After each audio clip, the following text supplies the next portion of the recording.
સ્વામિનારાયણો નઃ યદ રોમ વિવરેલીના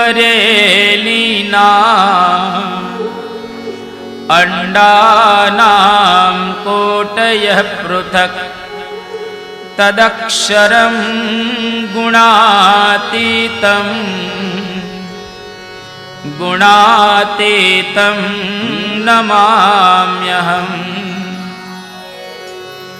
અહો બકીયં સ્તનકાલકૂટં જિઘાંસયાપા યયદપ્યસાધ્વી લેભે ગતિમ ધાત્રિચિતામ તતોન્યમ કં વા દયાલું શરણં વ્રજેમ કં વા દયાલું શરણં વ્રજેમ ભગવતે શ્રી સ્વામિનારાયણાય નમો નમઃ શ્રી અક્ષર પુરુષોત્તમાભ્યામ નમો નમઃ શ્રી રાધા કૃષ્ણાભ્યામ નમો નમઃ શ્રી ગુણાતીતાનંદ સ્વામી મહારાજાય નમો નમઃ શ્રી ભગતજી મહારાજાય નમો નમઃ શ્રી શાસ્ત્રીજી મહારાજાય નમો નમઃ શ્રી યોગીજી મહારાજાય નમો નમઃ શ્રી પ્રમુખ સ્વામી મહારાજાય નમો નમઃ શ્રી મહંત સ્વામી મહારાજાય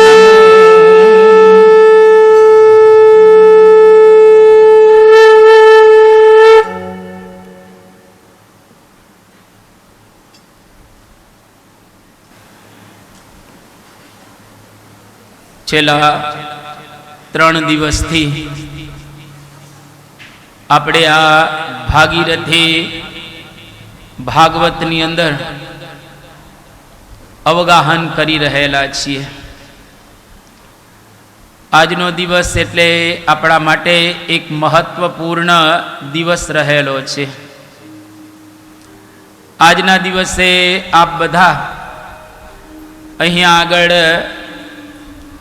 તર્પણ વિધિ કરીને પોતપોતાના પિતૃઓને યાદ કરીને પોતપોતાના પિતૃઓનું સ્મરણ કરીને બેઠેલા છો અને ખૂબ જ સુંદર રીતે શાસ્ત્રોક્ત રીતે વૈદિક રીતે વિધિ સંપન્ન થયો અને એટલું તો દરેકને આજે સમજાયું હશે કે ખરેખર એક મહાન કર્મ અમારા જીવનની અંદર સંપન્ન થયું.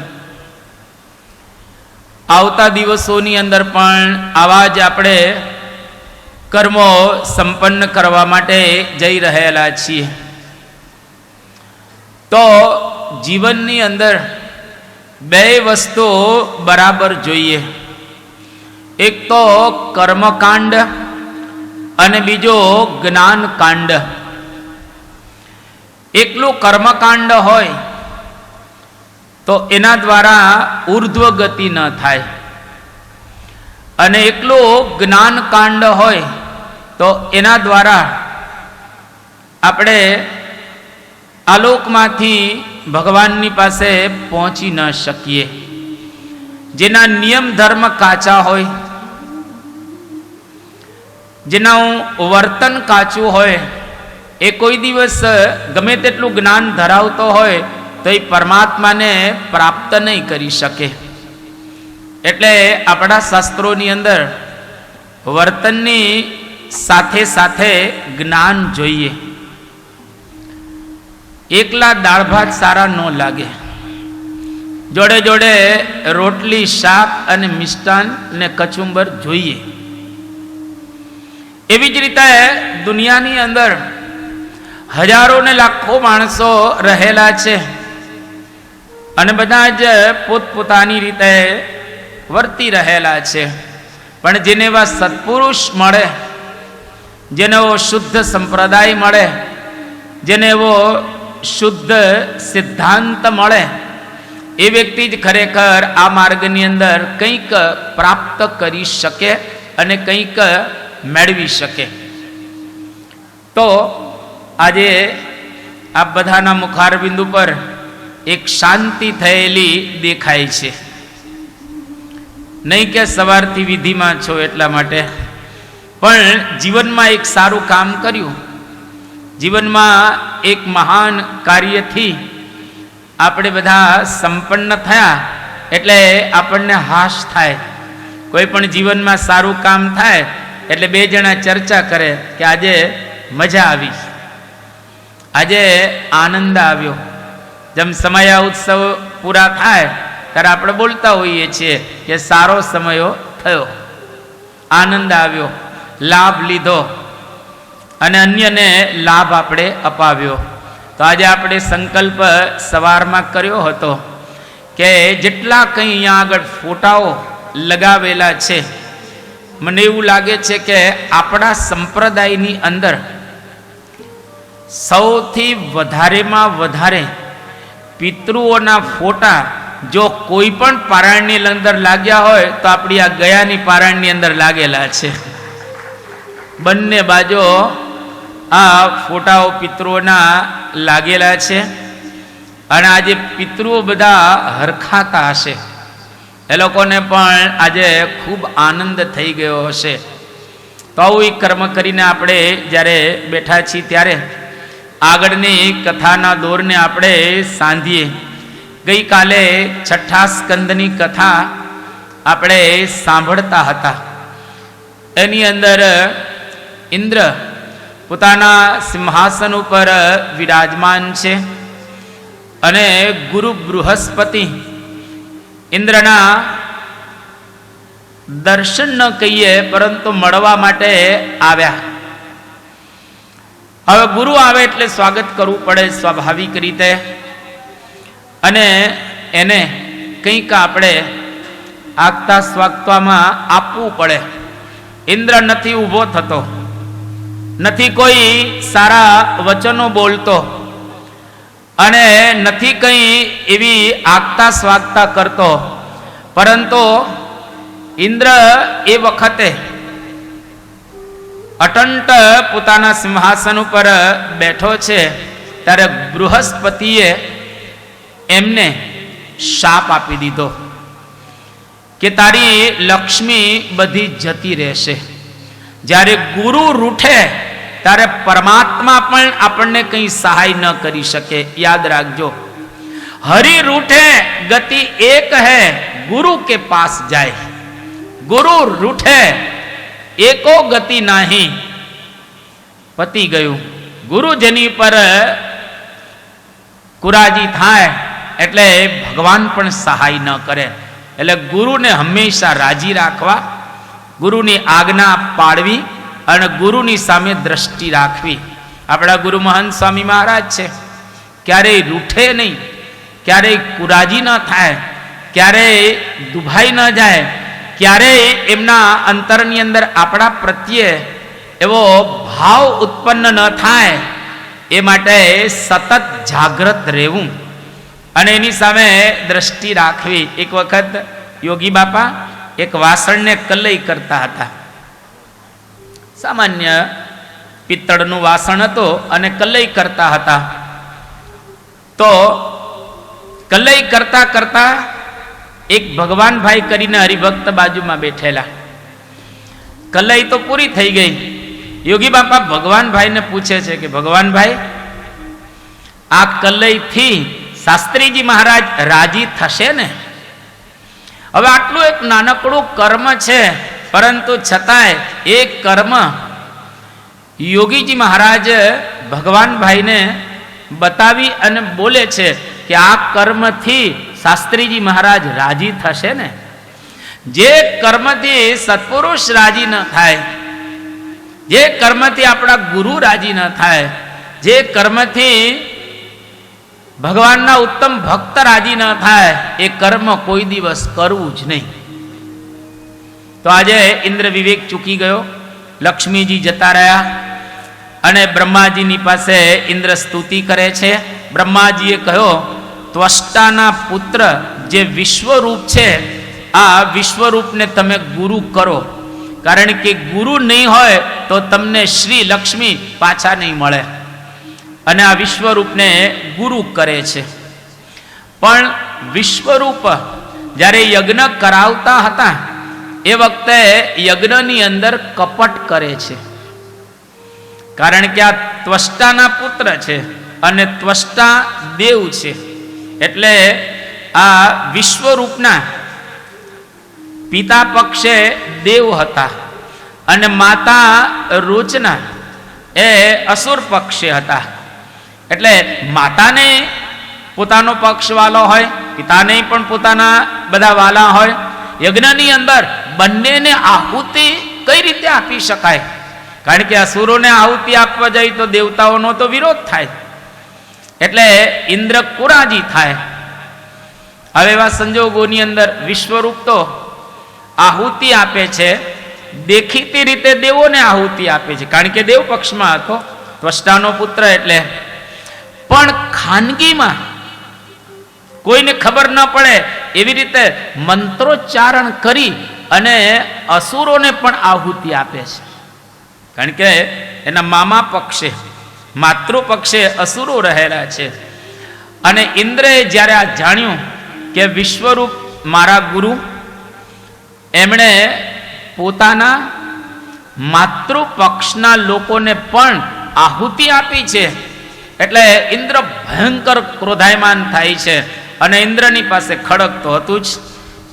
ધડાક કરતો ઇન્દ્ર એનું મસ્તક ઉડાડી દે છે. 3 મસ્તકો તો ઉડાડી દીધા. હવે મસ્તક ઉડી ગયું એટલે સ્વાભાવિક રીતે ઇન્દ્ર ઉપર બ્રહ્મ હત્યાનું પાપ લાગ્યું. કોઈ પણ બ્રાહ્મણને તમે મારો ને એ ભયંકર પાપ છે. આમ તો કોઈને ન મારવો જોઈએ, માખી મારે તો માણસ મારે, પ્રમુખ સ્વામી મહારાજનું વાક્ય. કોઈને પણ દુભવવો ન જોઈએ. કસ્યાબી પ્રાણીનો હિંસા નૈવ કાર્યાત્રમામકૈ સૂક્ષ્મ યુકામત ગુણાદેરપી બુદ્ધ્યા કદાચન, શિક્ષાપત્રીનો 11મો શ્લોક. કોઈ પણ જીવ પ્રાણી માત્રની હિંસા નહીં કરવાની. આ તો ગુરુને જ મારી નાખ્યા.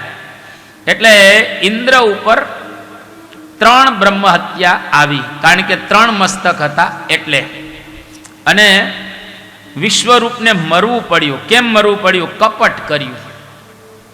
જો કપટ કરો તો ચપટ થઈ જાય, કપટ કરો તો અંતે આપણો નાશ થાય. એટલે કપટ કોઈ દિવસ કરવું નહીં. નિષ્કુળાનંદ સ્વામી એક સુંદર ભજન લખ્યું છે કે કાપ્યું તરું કાઢે છે કૂંપળ, સરે પણ સૂકી જાશે રે, એમ નર કરે કોટી કળ, અંતે ઉઘાડું થાશે રે. ગમે તેટલું આપણે કપટ કરીએ પણ અંતે જણાયા વિના રહે નહીં. આ કપટથી માતૃપક્ષને આહુતિઓ આપતા હતા પણ પકડાઈ ગયા અને મૃત્યુ દંડની સજા એને પ્રાપ્ત થઈ. એટલે કપટ કોઈ દિવસ કરવું નહીં. નિષ્કુળાનંદ સ્વામીના અદ્ભુત શબ્દો. કાપ્યું તારું કાઢે છે કુપાળ, સરે પણ સૂકી જશે રે. કાપ્યું તારું કાઢે છે કુપાળ, સરે પણ સૂકી જશે રે. તેમાં નર કરે કોટી છાળ, અંતે તે ઉઘાડું થશે રે. તેમાં નર કરે કોટી છાળ, અંતે તે ઉઘાડું થશે રે. કહો કપટ કેટલા દીન નરય હરાતી રહેશે રે. કપટ કેટલા દીન નરય હરાતી રહેશે રે. કહે નિષ્કુળાનંદ સહુદાન, જેમ હસે તેમ કેશે રે. કહે નિષ્કુળાનંદ સૌજન જેમ હસે તેમ કહેશે રે. કહે નિષ્કુળાનંદ સહુજન જેમ હસે તેમ કેશે રે. કહે નિષ્કુળાનંદ સૌજન જેમ હસે તેમ કહેશે રે. આ દુનિયાની અંદર બનાવટ અને નકલ કોઈ દિવસ પાંગરતી હોતી નથી.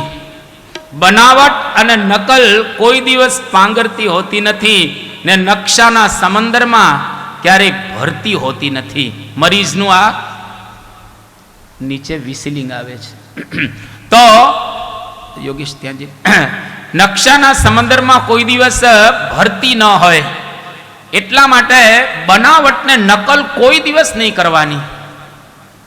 અને કપટ કરો તો ચપટ થયા વિના કોઈ દિવસ રહે નહીં. અને જેટલા જેટલા લોકોએ કપટ કરેલું છે એ બધા જ લોકો અંતે પકડાઈ ગયા છે. પાપ અને પુણ્ય છુપ છુપ કરો, સોવત કરો કે જાગ, તુલસી કબ લગ છુપેગી ઘાસ ઘુસાઈ આગ. પાપ અને પુણ્ય જો તમે છુપાઈને કરશો તો પણ જણાયા વિના કોઈ દિવસ રહેવાનું નથી. પાપ હંમેશા ખબર પડી જ જાય. તો પાપ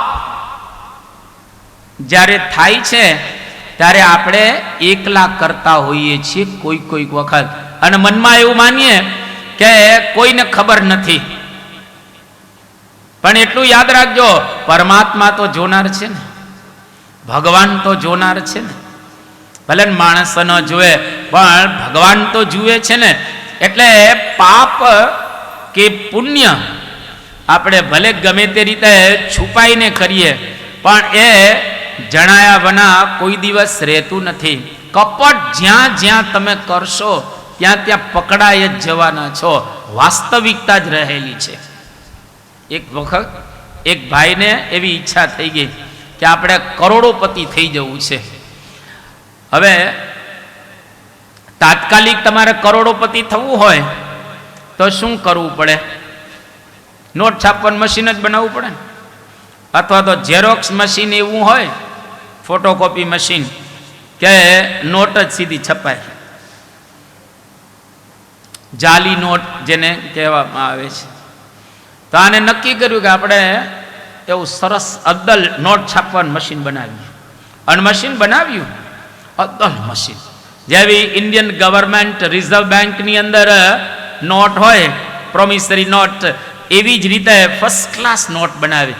આમ માર્કેટમાં આમ જાઓ તો ખબર ન પડે કે આ ઓરિજિનલ છે કે આ ડુપ્લિકેટ છે. પણ એક ભૂલ રહી ગઈ એની અંદર. ભૂલ એ રહી ગઈ કે 10ની નોટ હોય, 20ની નોટ હોય, 5ની નોટ હોય, પણ આનાથી ભૂલથી 15ની નોટ બની ગઈ. 15ની નોટ. હવે 15ની નોટ તો માર્કેટમાં તો ક્યાં હતી નહીં અને બની તો ગઈ. હવે આને વેચવી ક્યાં, કાઢવી ક્યાં? શહેરમાં જાય તો ખબર જ પડી જાય. આને વિચારો કે ગામડાના લોકો તો અબૂધ હોય, અને આજે પણ હિન્દુસ્તાનની અંદર તમે ગામડાઓમાં ફરો, ડિજિટલ વર્લ્ડ, ડિજિટલ ઇન્ડિયા, આની આપણે વાતો કરીએ, જાઓ તો ખરાબ ગામડાઓમાં, નળિયા બદલા નથી હજી, શેરીઓ એની છે 300 વર્ષથી, કાંઈ બદલાયું નથી ગામડાઓમાં. કશું જ વાતાવરણ એવું ને એવું રહે. હિન્દુસ્તાનના 7 લાખ ગામડા છે. 7 લાખ ગામડાની અંદર કેટલાય ગામડા એવા છે જેની અંદર 20 કરોડ લોકો રહે છે, 140 કરોડમાંથી, જેને બપોરે ખાવાય નથી મળતું. અરે ટ્રેનના ડબ્બામાં માણસો બેઠા હોય અને પાટા ઉપર ફેંકી દે વસ્તુઓ પોતાની ખાવાની, એ વીણી વીણી અને કરોડો લોકો ખાય છે. 9 કરોડ તો ફૂટપાથ ઉપર ઇન્ડિયાની અંદર ભિખારીઓ હોતા હોય છે. મેરા ભારત મહાન, ઇન્ડિયા ઇઝ ધ ગ્રેટ. આપણે વાતો કરીએ છીએ પણ ગામડાની અંદર તો આ પ્રકારની પરિસ્થિતિ. એટલે પેલા એ વિચાર કરો કે આપણે ગામડાની અંદર જઈએ અને ગામડાની અંદર એને એક દુકાને આમ નોટ આપી કે 15 રૂપિયા નોટ તમે છૂટા આપો એટલે ખબર પડી જાય ને છૂટા છે કે નહીં. પેલા એ તરત જ કહ્યું કે આ 15ની ક્યારે બહાર પડી, 15ની તો આ પહેલી વાર જોઈ. તો પેલા એ કહ્યું કે ભાઈ આ બહાર પડેલી છે કે છાપામાં તો આવે ને, ન્યૂઝમાં તો આવે ને, રેડિયામાં તો આવે ને, પણ એ તો મેં ક્યાંય સાંભળ્યું નથી. એ કે આવ્યું હશે પણ તમે નહીં વાંચ્યું હોય, તમે નહીં સાંભળ્યું હોય. સારું, પણ હું તમને છૂટા ચોક્કસ આપું, 1 રૂપિયો ઓછો આપીશ. પેલો ખુશ થઈ ગયો, 1 તો ઓછો તો ઓછો, 14 તો મળશે ને, આમાંથી 15માંથી 14 તો મળશે જ. એટલે 15ની નોટ આપી. અને જે 15ની નોટ આપી એટલે પેલા એ 7-7ની 2 નોટ આપી. ઓલાએ કહ્યું કે 7ની ક્યારે બહાર પડી, કે જે દિવસે 15ની પડી ને એ જ દિવસે 7ની પડી છે. એનાથી ને ભૂલ થઈ ગયેલી. એને નોટો ઘણી બધી આવી બનાવેલી હતી. તો બેયનું કપટ બહાર આવી ગયું ને, બેયનું કપટ એ બહાર આવ્યું. એટલે મોટા પુરુષ કે ભગવાનની પાસે કોઈ દિવસ કપટ નહીં રાખવાનું. જેવા આપણે બહાર કે અંદર એવા મોટા પુરુષને કહી દેવાનું. એક વખત યોગી બાપા મુંબઈમાં વિરાજમાન હતા અને એક ભાઈ આવ્યો અને યોગીજી મહારાજ આમ સેજે સેજે પૂછ્યું કે ભાઈ તમારો પગાર કેટલો છે? હવે તમને પગાર પૂછે અને ધંધાનું સંતો પૂછે એટલે તમે શું પેલું અનુમાન કરો? સ્વામી કંઈક સેવા કરાવવા માગતા લાગે છે, કંઈક સેવા કરાવવા માગતા લાગે છે, મુંડન કરાવવા માગતા લાગે છે. ઘણી વાર તમને એવું લાગે ને, પણ એવો કંઈ આશય સંતોનો હોતો નથી. પ્રેમથી પૂછતા હોય કે ભાઈ કેવો વ્યવહાર ચાલે છે, તમારો સારો ચાલે છે અથવા મધ્યમ ચાલે છે કે નિમ્ન ચાલે છે વગેરે વગેરે. સંતોને તો શુદ્ધ ભાવના હોય એટલે તમને પૂછતા હોય છે. કંઈ આખો દિવસ પૈસા ઉઘરાવતા નથી હોતા, અને અમારે પૈસા ઉઘરાવીને જવું છે એ ક્યાં? અમારે કંઈ પૈસા ઉઘરાવીને કરવું છે એ શું? કોઈ એવી સંતોની આ વાત હોતી નથી ને એવો આશય પણ સંતોનો હોતો નથી. યોગી બાપા આ તો પૂછે છે કે ગુરુ પગાર કેટલો છે તમારો? પહેલા એ જાણ્યું કે યોગી બાપા સેવા કરાવશે એટલે 1400 રૂપિયા એનો પગાર હતો. એટલે અડધો કીધો અને અડધાથી ને થોડોક ઓછો કીધો. એને કહ્યું કે બાપા મારો પગાર 600 રૂપિયા છે. બાપા કે ગુરુ 600 રૂપિયા તમારો પગાર? આવો અહીં નજીક. યોગી બાપા જોરથી ધબ્બો માર્યો અને કહ્યું જાઓ ગુરુ 700 રૂપિયા થઈ જશે. 600 છે, 100 રૂપિયા વધી જશે તમારો પગાર, 700 થઈ જશે. અને 2-4 દિવસ પસાર થયા. યોગી બાપા મુંબઈમાં જ હતા અને પેલો ભાઈ યોગીજી મહારાજની પાસે આવ્યો. આવીને એકદમ ખેદ વ્યક્ત કરે છે કે બાપા મારો 700 રૂપિયા પગાર થયો. યોગી બાપા કે ગુરુ સારું થયું ને, કારણ કે 600 હતો ને 100 વધી ગયો તમારો પગાર. એ કે બાપા 100 વધી નથી ગયો, અડધો થઈ ગયો. હું વાંકમાં આવ્યો, ડિગ્રેડ કરવામાં મને આવ્યો અને 1400 માંથી મારો 700 રૂપિયા પગાર થઈ ગયો અને હું તમારી પાસે ખોટું બોલ્યો એટલે આ પ્રકારે થયો. યોગીજી મહારાજ કે ગુરુ ભગવાન અને સંતની પાસે કોઈ દિવસ ખોટું બોલવું નહીં અને ખોટું કરવું નહીં અને ખોટું કહેવું નહીં. એટલે ભગવાન અને સંતની પાસે કપટ ન રખાય. જો કપટ રાખીએ તો વચ્ચે માયાનો પડદો જાય નહીં. જેમ પારસમણી હોય એ લોખંડની ડાબલીમાં હોય તો પણ લોખંડની ડાબલી સુવર્ણની નથી થતી. કેમ? વચ્ચે ચિનાઈ માટીનો કાગળ હોય. એ કાગળ જેવો હટાવી લો તરત ટચ થાય સોનાને, સોનાનો આ પારસમણીનો ટચ થાય અને લોખંડમાંથી સોનું બની જાય. એમાં આપણા જીવનની અંદર પણ સત્પુરુષનો ટચ થયો એનો મતલબ કે આપણે પારસમણી દ્વારા હવે સુવર્ણના બની જવા જોઈએ. નથી બનતા એનું કારણ શું છે? વચ્ચે ચિનાઈ માટીનો કાગળ છે, આ કપટ રહેલું છે.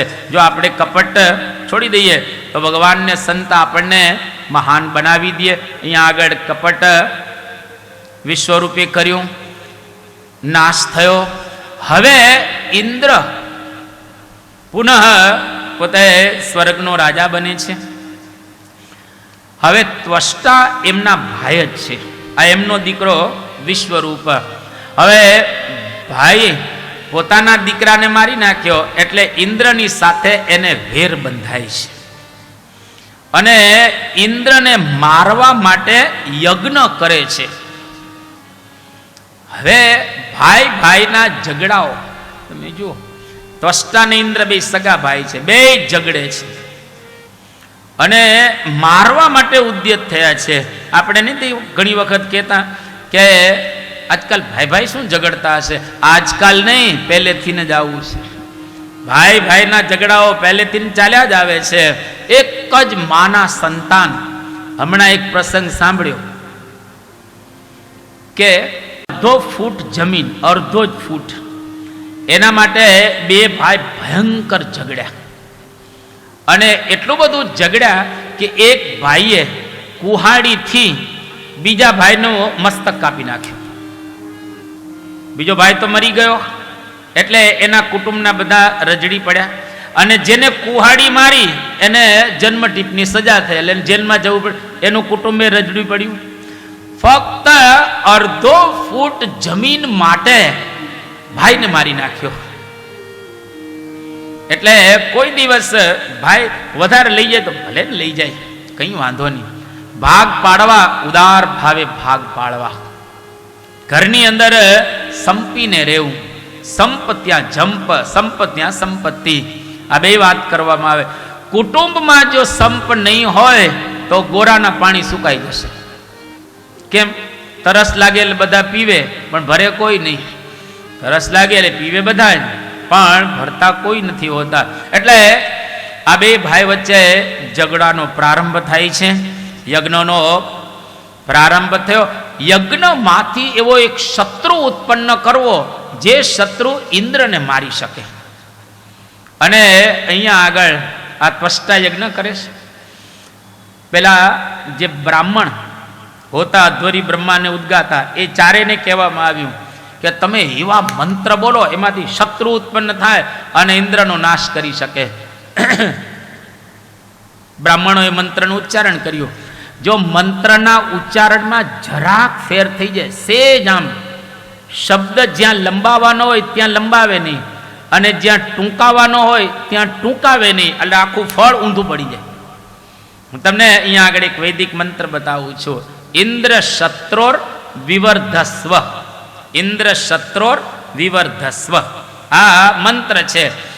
હવે બોલવાનું જ્યારે થાય તો ઇન્દ્ર શત્રુર એ વધારે લંબાવવું પડે.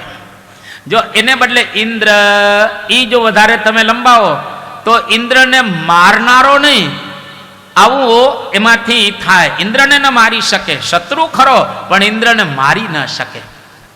હવે ખાલી મંત્રના ઉચ્ચારણમાં આટલું બધું ગડબડ થઈ જાય. એટલા માટે આ શત્રુ તો ઇન્દ્રનો ઉત્પન્ન થયો પણ ઇન્દ્રને મારી શકે નહીં.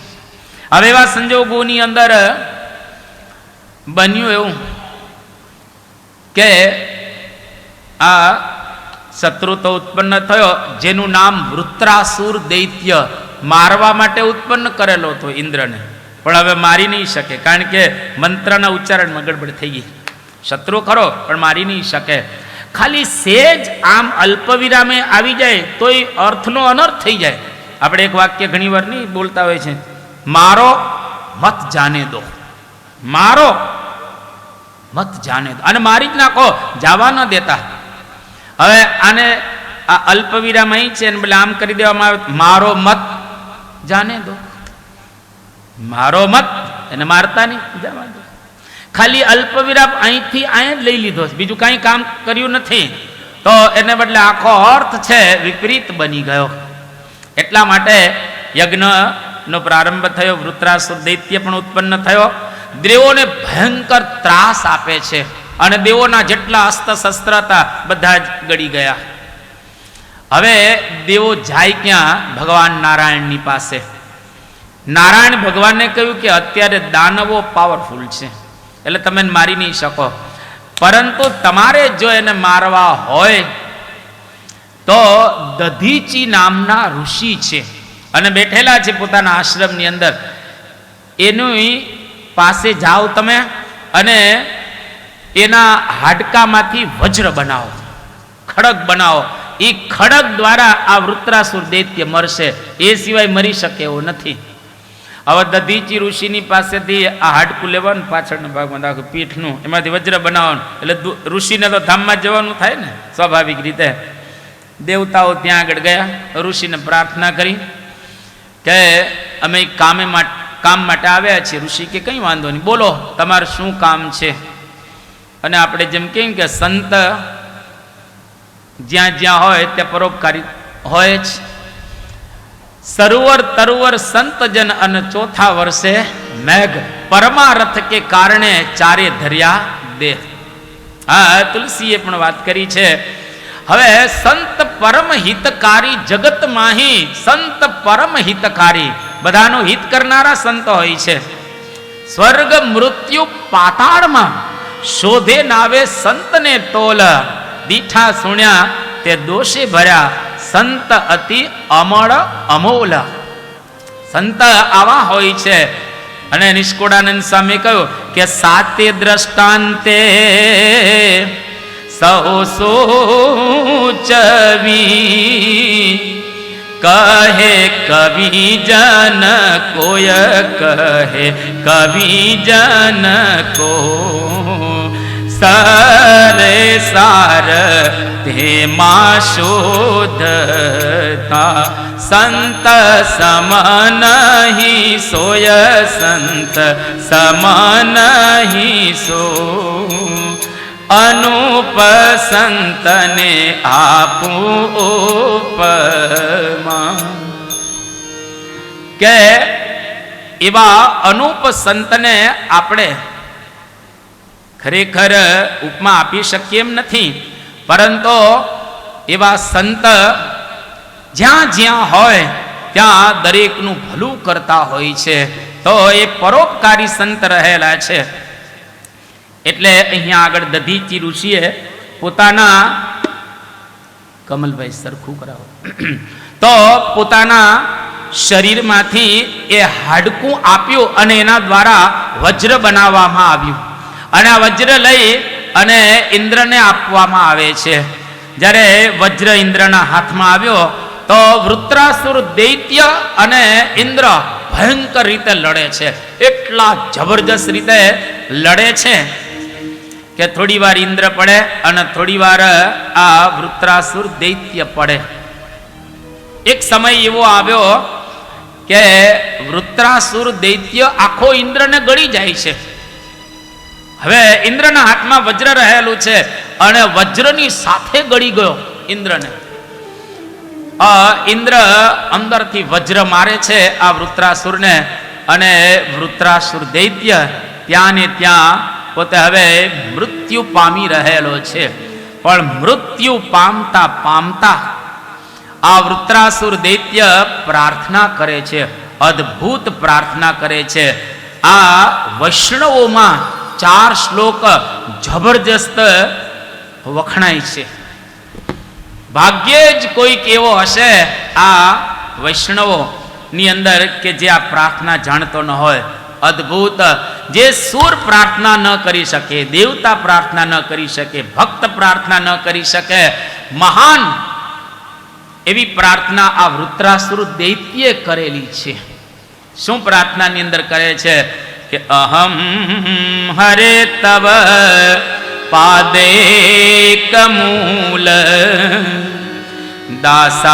દાસાનુદાસો ભવિતાસ્મિ ભૂય, મન સ્મરેતા સુપતેર ગુણાસ્તે, ગૃણીતવા કર્મ કરોતિ કાય, નનાક પૃષ્ઠમ ન ચ પારમેષ્ઠ્યમ, ન સાર્વભૌમં ન રસાધિપત્યમ, ન યોગ સિદ્ધિ પુનર્ભવમ વા, સમંજસત્વા વિરહૈય કાંક્ષે, અજાત પક્ષા इव मातरं खगा स्तन्यं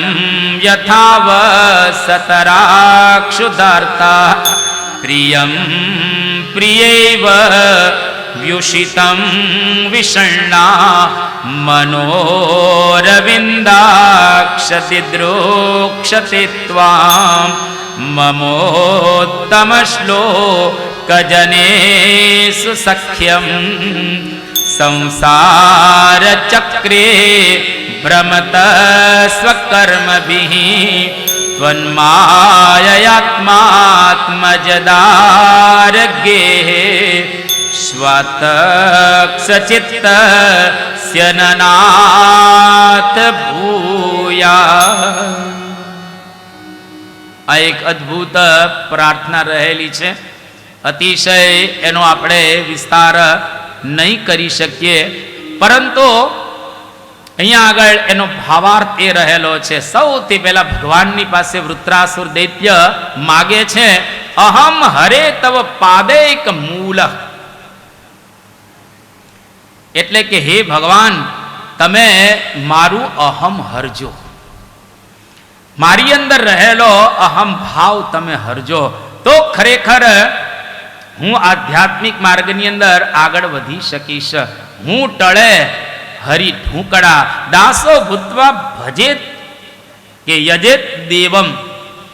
તો દાસ ભાવે આપણે ભગવાનની આરાધના કરવી જોઈએ કે દાસી થઈ રહેજે તું દીન દયાળની, દાસી થઈ રહેજે તું દીન દયાળની, હે દાસી થઈ રહેજે તું દીન દયાળની, દાસી થઈ રહેજે તું દીન દયાળની.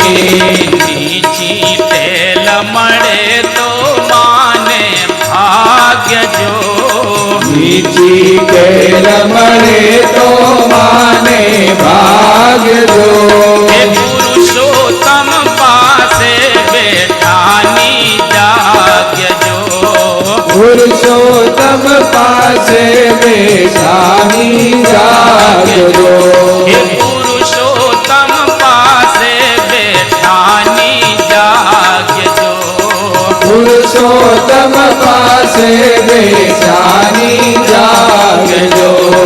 સાંભળ દેની હરી વિજાની રીત જો, સાંભળ બેની હરિ જાની રીત જો, સાંભળ દેની હરી વિજાની રીત જો, સાંભળ બેની હરિ જાની રીત જો. જો ભગવાનને આપણે રાજી કરવા હોય તો એની રીત છે કે આપણે દાસ ભાવ રાખો. બીજા શ્લોકની અંદર વૈરાગ્ય માગે છે, ત્રીજા શ્લોકની અંદર ભગવાન માટેની આતુરતા. જો એટલું યાદ રાખજો, પાંખ વગરના પંખીઓ પોતાના માતા પિતાની કેટલી આતુરતાથી રાહ જોતા હોય. જેને પાંખ ફૂટી નથી પંખીઓને, બચ્ચાઓને, અને એ વખતે એની માતા અને એના પિતાની રાહ જુએ. જે વાછરડાઓ બહાર ગયા હોય અને એ વાછરડા પોતાના માતા કેતા ગાયની રાહ જોતા હોય, અને જે પત્નીનો પતિ પરદેશ ગયો હોય અને પત્ની પોતાના પતિની રાહ જોતી હોય, એ જે આતુરતા હોય એવી આતુરતા, હે ભગવાન તમે મને દર્શનની આપજો. તો કુશળ કુંવરબા આપણા સંપ્રદાયની અંદર હતા. શ્રીજી મહારાજના 15 દિવસ જ ખાલી દર્શન કરે છે, ફક્ત 15 દિવસ. 15 દિવસમાં આખી જિંદગીનું ભાથું બાંધી દીધું. ભગવાન સ્વામિનારાયણ ગયા પછી 15મા દિવસે કુશળ કુંવરબા ધામમાં જતા રહ્યા, પણ 15 દિવસમાં કામ પૂરું થઈ ગયું.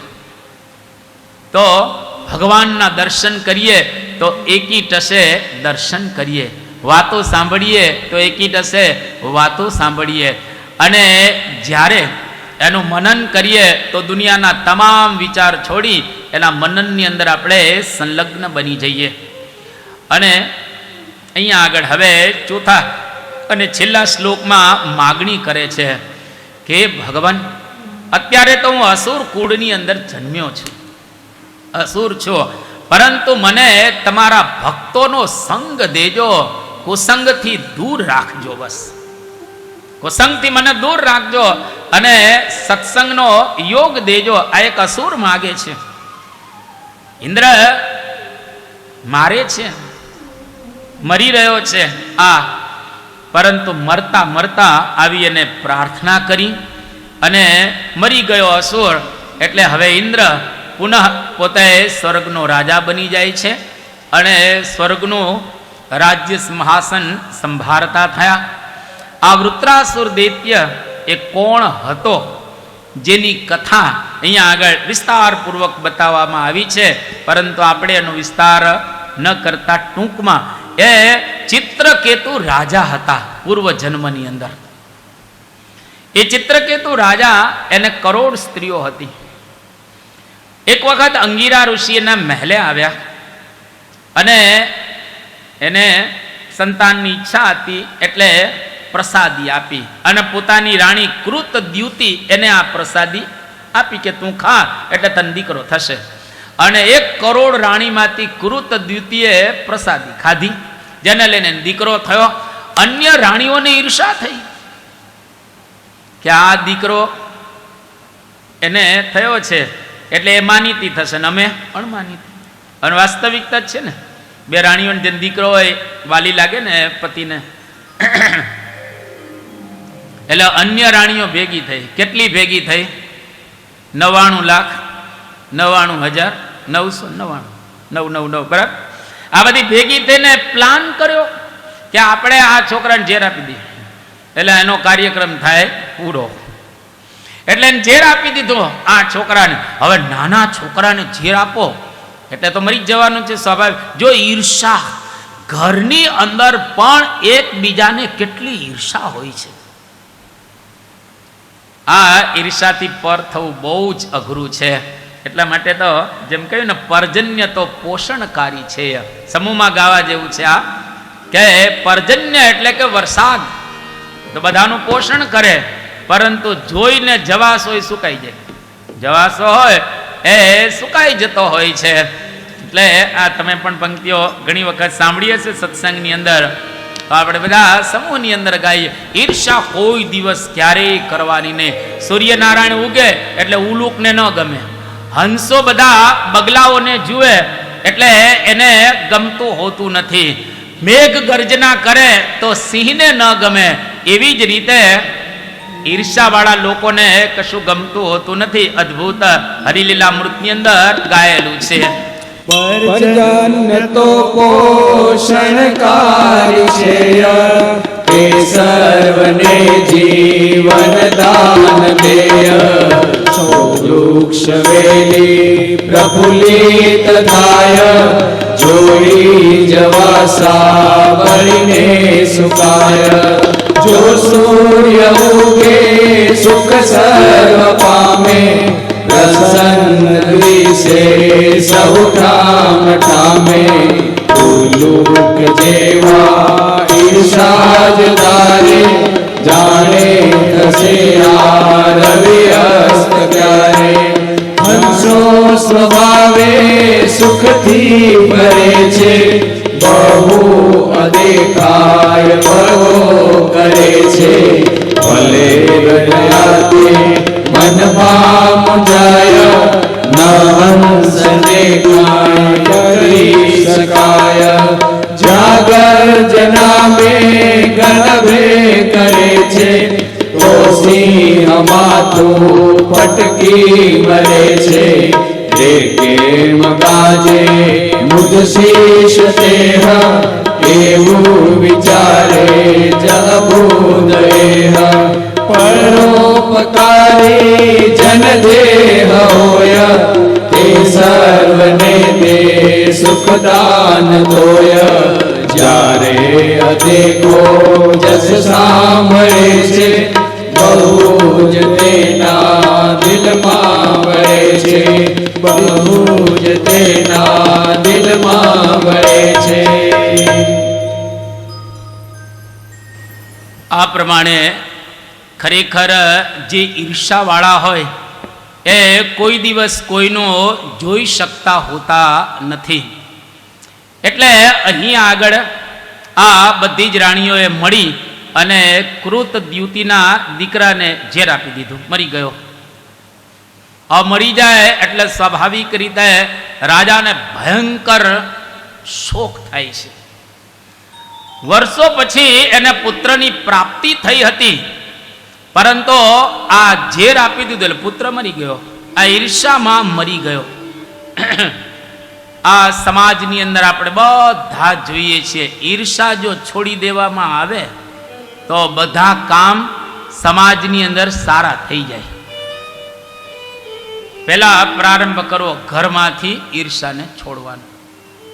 બે ભાઈ કોઈક ભાઈ આગળ વધી જતો હોય તો એની બુદ્ધિ સારી હોય તો એની બુદ્ધિ દ્વારા આખા ઘરની અંદર સારું કામ થતું હોય તો આપણે રાજી થવાનું કે આપણા ઘરમાં જ સારું કામ થાય છે ને. પણ બીજો ભાઈ સહન ન કરી શકે.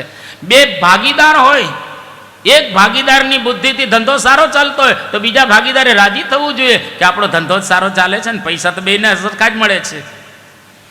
અરે સાસુ અને વહુ બે ઘરમાં અંદરો અંદર ઈર્ષા કરે કે વહુની રસોઈ સારી છે ને મારી રસોઈ સારી નથી, તો તમે ખાવ ને, પ્રેમથી ખાવ.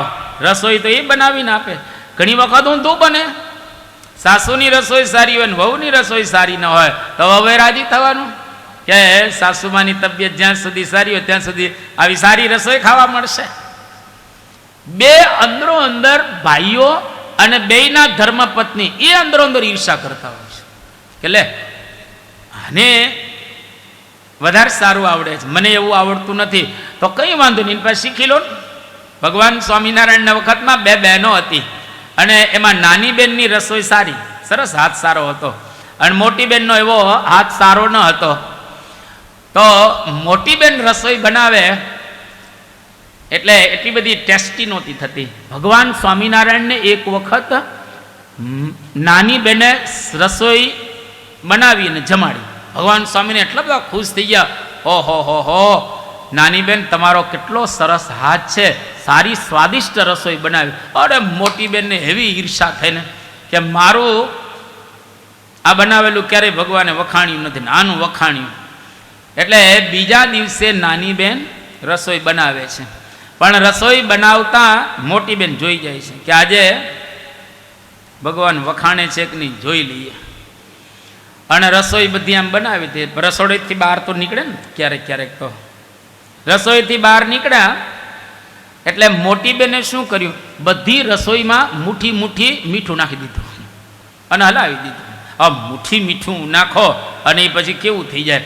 અને ભગવાન સ્વામિનારાયણ જમવા માટે બેઠા અને મોટી બેન નાની બેન બે આમ બેઠેલા હતા સામે.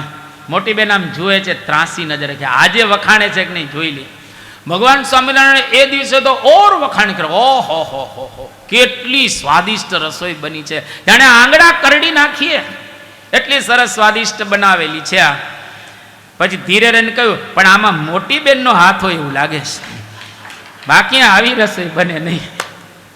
હવે તમે જો ભગવાનને જમાડવાના છે અને એમાં આ કરે. બે ભાઈ એક વખત ભગવાન સ્વામિનારાયણના પગ દાબતા, બેન અંદરો અંદર ઈર્ષા હતી એટલે જમણો પગ દાબતો ડાબા પગે ચીટીઓ ભરે ભગવાનને, ડાબો પગ જે દાબતો તે જમણા પગે ચીટીઓ ભરે.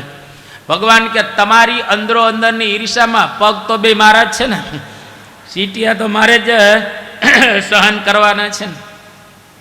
એટલે ભગવાનને રાજી કરવા માટે કોઈ દિવસ કોઈની ઈર્ષા નહીં કરવાની. મુક્તાનંદ સ્વામી એક સરસ ભજન ગાયું છે કે પ્રીત કરે પુરુષોત્તમ સાથે નિત્ય નવી, પ્રીત કરે પુરુષોત્તમ સાથે નિત્ય નવી, પ્રીત કરે પુરુષોત્તમ સાથે નિત્ય નવી, પ્રીત કરે પુરુષોત્તમ સાથે નિત્ય નવી, રાજીશ માત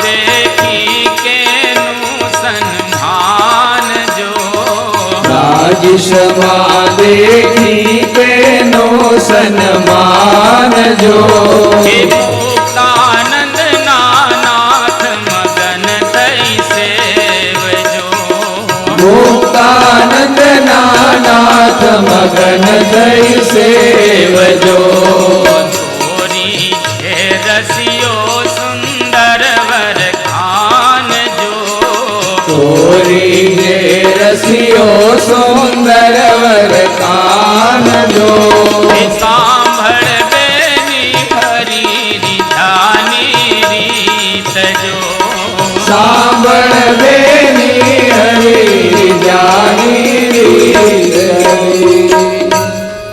આ પ્રમાણે પેલો જે છોકરો ચિત્રકેતુ રાજાનો એ મૃત્યુ પામ્યો. ભયંકર રાજા રડવા લાગે છે અને એ જ વખતે બરાબર ચિત્રકેતુ રાજાના મહેલે અંગીરા અને નારદ આવ્યા. ચિત્રકેતુ રાજાએ બંને સંતોનું રડતા રડતા સ્વાગત કર્યું. દીકરો ત્યાં આગળ મરેલો પડ્યો છે અને સંતો બંને આવી ગયા. જેવા આવ્યા એટલે પેલા પ્રણામ કર્યા રડતા રડતા કે દીકરો આપ્યો અને દીકરો લઈ લીધો, માટે પુનઃ આને જાગૃત કરો અને એની ઉપર પાણીની અંજલિ છાંટી. જેવી પાણીની અંજલિ છાંટી એટલે દીકરો જાગૃત થઈ ગયો અને જાગૃત થઈ અને દીકરો શું બોલે છે? ચિત્રકેતુ રાજાને કહે છે કે કસ્મિન જન્મની અમી મહ્યમ ભીતરો માતરો ભવાન કર્મભીર ધ્યાન્યમાનેશો દેવતિર્યં નૃયોનિશી. કે રાજા, આ હું તમારે ત્યાં એક વખત દીકરો થઈ અને આવ્યો છું, પણ તમે મારે ત્યાં કેટલી વખત દીકરા થઈને આવ્યા છો. માટે કોઈ કોઈનો દીકરો નથી અને કોઈ કોઈનો બાપ રહેલો નથી. આ તો એક ખેલ રહેલો છે દુનિયાનો, અને ખેલ સમાપ્ત કરી કરી અને બધા વિદાય લઈને જાય છે. આ ડ્રામા છે. આ સ્ટેજ ઉપર એક્ટર્સ બધા, અભિનેતાઓ બધા ડ્રામા ભજવી ભજવી અને નીચે ઉતરી જાય. એમ કોઈ 50, 60, 70 કે 90, 100 વર્ષનો ડ્રામા ભજવી અને જતો રહેતો હોય છે. એટલે રાજા, હું તો એક જ વખત તમારે ત્યાં આવ્યો છું, પણ તમે તો ઘણી વખત મારે ત્યાં આવ્યા છો. અને આટલું કહી અને પેલો છોકરો હંમેશને માટે સૂઈ ગયો. ચિત્રકેતુ રાજાને જગાડતો ગયો અને રાજા જાગી ગયો કે ખરેખર સંસાર આવો છે. કોઈક વખત ઠોકર વાગવી જોઈએ એકાદી, અને તો જ તમે જાગી શકો. કોઈક વખત દીકરાએ ઠોકર માગે, કોઈક વખત સમાજ ઠોકર મારે. એક વખત ઠોકર વાગે તો માણસ જાગતો જ. क्षमा परवाने को जलना सिखाती है और सांझ सूरज को ढलना सिखाती है. कोसने वाले को, गिरने वाले को कोसते हो क्यों? ठोकर इंसान को चलना सिखाती है. एकादी ठोकर वागे तो मानस चालवो. અને જેટલા જેટલા તમે જુઓ મહાન બન્યા છે, દરેકને ઠોકર વાગી છે. ક્ષમા એટલે કે મીણબત્તી. જે લોકોએ બળવું હોય એને મીણબત્તી શીખવાડે કે કઈ રીતે બળી શકાય. એમ ઠોકર વાગે તો માણસ જાગતો હોય. એ તુલસીને ઠોકર કોને મારી? એની પત્નીએ. કાલિદાસને ઠોકર કોને મારી? એની પત્નીએ. સુરદાસને કોને ઠોકર મારી? એને પણ સમાજની અંદર આ ઠોકર વાગી એટલે આ સુરદાસ પણ જાગી ગયા. એટલા માટે કોઈક વખત મંદીએ જોઈએ, કોઈક વખત કંઈક ઘરના માણસો આપણને ઠોકર મારતાય હોવા જોઈએ, જેથી કરીને આપણે થોડાક જાગૃત થઈએ.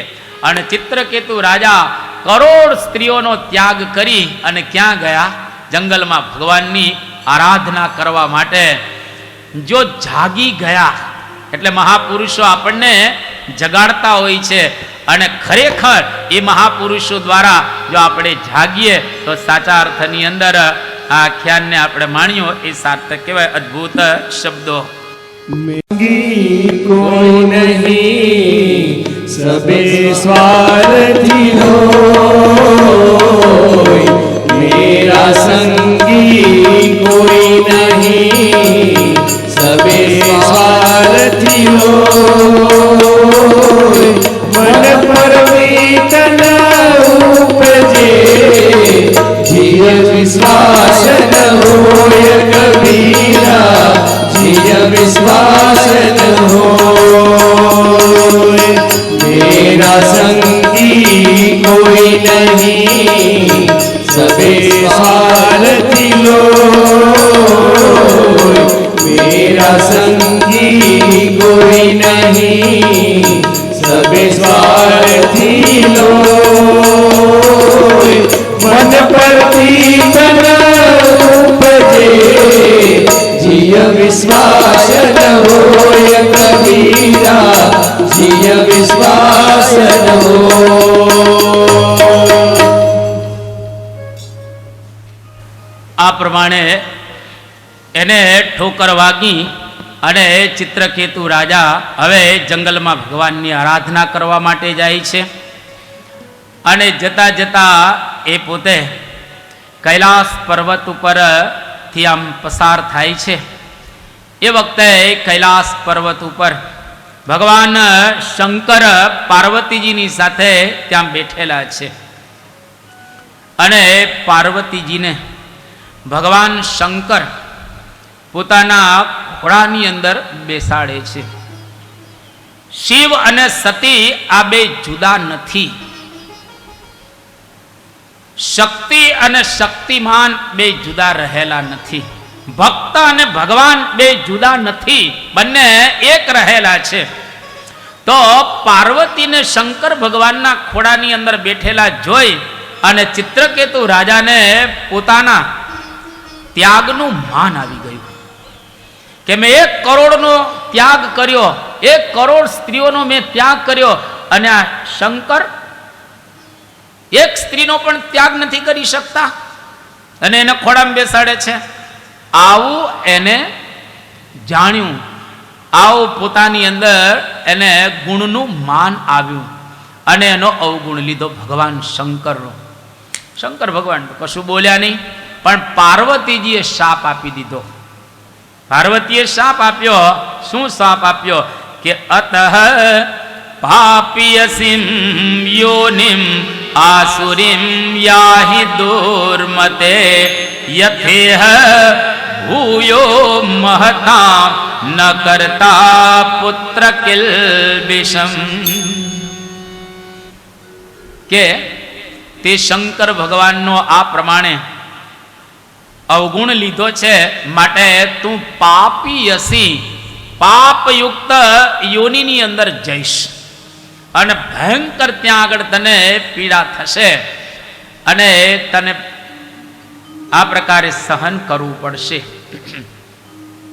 એ ચિત્રકેતુ રાજા બીજા જન્મની અંદર આ વૃત્રાસુર દૈત્ય થાય છે, પણ ચિત્રકેતુ રાજાએ પ્રાર્થના કરી કે ભગવાન કંઈક મારા દોષ માફ કરો। ત્યારે ભગવાન એની પર રાજી થયા, પ્રસન્ન થયા અને પાર્વતીજીને પણ કહે છે કે આશીર્વાદ આપો, મારાથી આ ભૂલ થઈ ગઈ છે। ત્યારે ચિત્રકેતુ રાજાને આશીર્વાદ આપે છે કે જા, તારા દેહની અંદર, તારા મનની અંદર, તારા જન્મની અંદર તને ભક્તિ ઉદય થશે, મારા આશીર્વાદ છે। પાર્વતીના આશીર્વાદથી એ પોતે આ ભક્ત બને છે વૃત્રાસુર દૈત્ય। એટલે કોઈ દિવસ કોઈનો અપરાધ ન કરવો, કોઈ દિવસ કોઈનો દ્રોહ ન કરવો। આ કથાની સમાપ્તિ કરી અને અહીં આગળ આ 6થા સ્કંદની કથાને પણ આપણે વિરામ આપીએ છીએ। સપ્તમ સ્કંદની અંદર 3 પ્રકારની વાસના બતાવી છે, સદવાસના, અસદવાસના અને મિશ્ર વાસના। આ 3 પ્રકારની વાસના એ સ્કંદની અંદર બતાવવામાં આવેલી છે। પરીક્ષિત રાજા સુખદેવજીને અહીંયા આગળ એક પ્રશ્ન પૂછે છે 7મા સ્કંદના પ્રારંભમાં। શું પ્રશ્ન પૂછે છે કે ભગવાન, આ જગતની અંદર આટલી બધી વિષમતા કેમ દેખાય છે? ત્યારે સુખદેવજીએ કહ્યું કે કયા પ્રકારની વિષમતા? તો કે બિલાડી ઉંદરને મારી નાખે. ઉંદરે એનું શું બગાડ્યું છે કે એનું ઉંદરને મારી નાખે? સિંહ બકરાને મારી નાખે, બકરા એનું શું બગાડ્યું છે? ભગવાન હંમેશા દેવતાઓનો જ પક્ષ લે છે. કેમ અસુરનો પક્ષ નથી લેતા? અને સારા માણસો હોય, પુણ્યશાળી માણસો હોય, એના ઘરમાં કંઈ ન હોય, અને પાપી માણસો હોય એના ઘરમાં લક્ષ્મીના ઢેર પડ્યા હોય. આ કેમ સમાજની અંદર વિષમ વાતાવરણ કે વિષમતા દેખાય છે? ત્યારે સુખદેવજી જવાબ આપતા પહેલા મંગલાચરણ કરે છે. બરાબર ભાગવતની મધ્યમાં આપણે પહોંચ્યા. મંગલાદીની મંગલ મધ્યાની મંગલાંતાની ચ શાસ્ત્રાણી પ્રથંતે વીર પુરુષાણી ભવંતી ચ આયુષ્મત પુરુષાણી ચ. એટલે કે ભાગવતના પ્રારંભની અંદર મંગલ કરવું જોઈએ, મધ્ય ભાગમાં પણ આ મંગલ રહેલું છે અને અંતમાં પણ મંગલ કરેલું. જે શાસ્ત્રની અંદર 3 જગ્યાએ મંગલ કરેલું હોય એ શાસ્ત્ર પ્રસિદ્ધિને પ્રાપ્ત કરે. અને બીજું આયુષ્મત પુરુષાણી ચ, એ શાસ્ત્રને અથથી ઈતિ સુધી કોઈ સાંભળે એની આયુષ્ય પણ વધી જાય. તમારે વધી જ જવાની છે, તમારી તો વધી જ જવાની, કારણ કે આપણે સંકલ્પ એ કરેલા છે. એટલા માટે તો મધ્ય ભાગમાં આપણે ભાગવતના પહોંચેલા છીએ. અને અહીંયા આગળ અદ્ભુત મંગલ કરે છે કે નત્વા કૃષ્ણાય મુનયે કથયિષ્યે હરે કથા નિર્ગુણોપી યજો વ્યક્તો ભગવાન પ્રકૃતે પરે ભાવાદ્વૈતમ સદા કુર્યાત ક્રિયાદ્વૈતમ ન સર્વથા. ભગવાનને પહેલા પ્રણામ કરે છે. પ્રણામ કરી અને જવાબ આપવાનો પ્રારંભ કરે છે. ભાવાદ્વૈતમ સદા કુર્યાત ક્રિયાદ્વૈતમ ન સર્વથા. ભગવાનને કોઈ સુર કે અસુર એવું હોતું નથી. ભગવાનને દરેક પ્રત્યે સમાન ભાવ હોય છે. એટલું યાદ રાખવું. જેટલા જીવો છે તમામ જીવોને વિશે ભગવાનને સરખો જ ભાવ, એ સુર હોય કે અસુર હોય. પણ ક્રિયાદ્વૈતમ ન સર્વથા, બહારથી ક્રિયા એ સરખી નથી કરતા. ભગવાનના ભાવમાં ભાવાદ્વૈતમ સદા કુર્યાત, ભગવાન દરેક પ્રત્યે સરખી ભાવનાથી નિહાળતા હોય છે.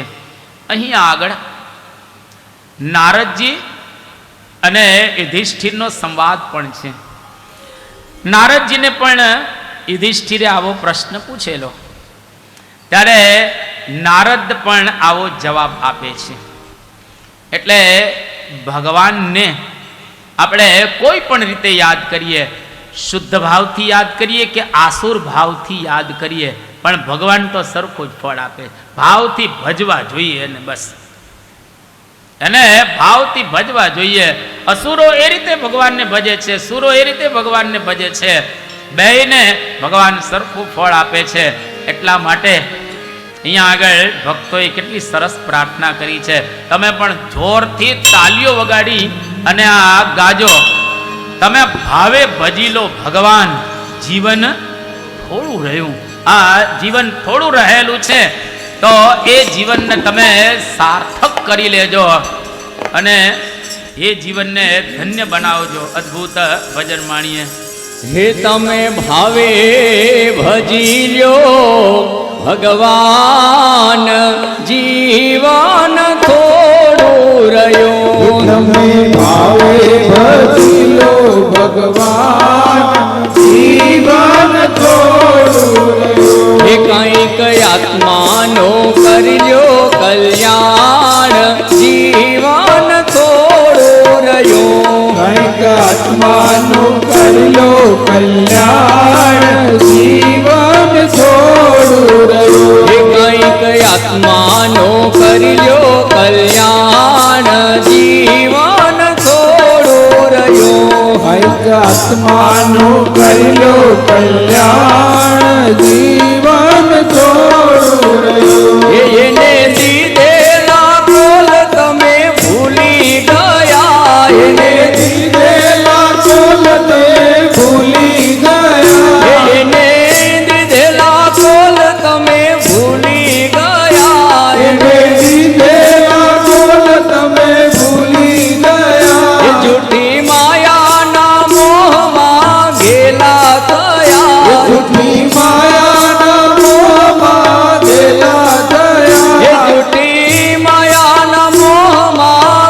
ગેલા થયા બુદ્ધિ માયાના મોહમાં ગેલા થયા. ચેતો ચેતો સો ભૂલા છો ભાન જીવન છોડું રહ્યો ચેતો ચેતો છો ભૂલ્યા છો ભાન જીવન થોડું રહ્યું. તમે ભાવે ભજી લ્યો ભગવાન જીવન છોડું રહ્યું તમે ભાવે ભજી લો ભગવાન જીવન થોડું રહ્યું. આ પ્રમાણે આપણું જીવન બહુ જ થોડું રહેલું છે અને આ થોડા જીવન દ્વારા આપણે ઈશ્વરની પ્રાપ્તિ કરવાની છે. તો આ પ્રમાણે આપણું જીવન એ થોડું રહેલું છે. એ થોડા જીવન દ્વારા આપણે પરમાત્માને પ્રાપ્ત કરવાના છે, ભગવાનને મેળવવાના છે.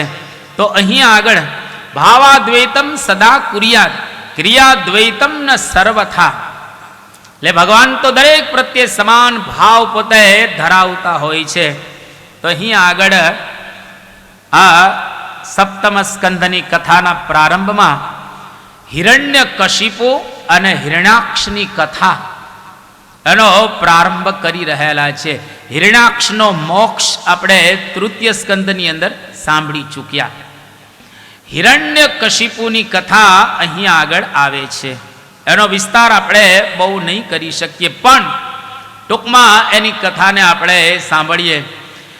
જ્યારે પોતાનો ભાઈ હિરણ્યાક્ષ મૃત્યુ પામ્યો ત્યારે આ હિરણ્યકશિપુ વિચાર કરે છે કે મારા ભાઈને ભગવાને મારી નાખ્યો, એટલે હવે મારે એનું વેર લેવું જોઈએ.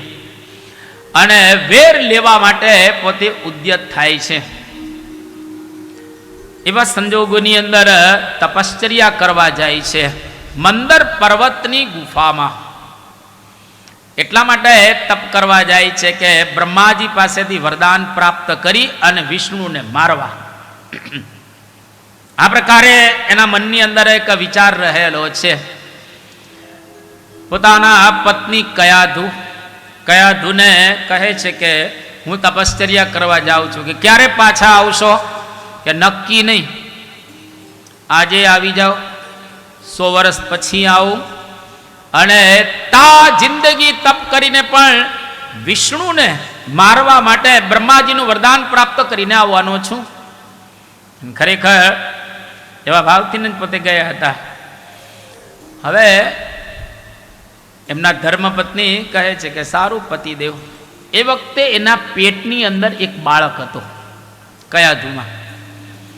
હવે આ બાજુ પેટની અંદર બાળક હતો એટલે કયાધુ કહે છે કે જરા ઝડપથી આવજો, કારણ કે બાળક પેટમાં છે.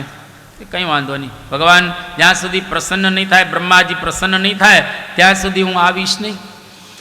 અને વિષ્ણુને મારવા માટે જેવો મંદર પર્વતની અંદર આમ તપશ્ચર્યાનો પ્રારંભ કર્યો ને, એ જ વખતે બૃહસ્પતિજી પોપટનું રૂપ લઈ અને ત્યાં આગળ આવ્યા અને જોર જોરથી બોલવા માંડ્યા, નારાયણ નારાયણ નારાયણ નારાયણ.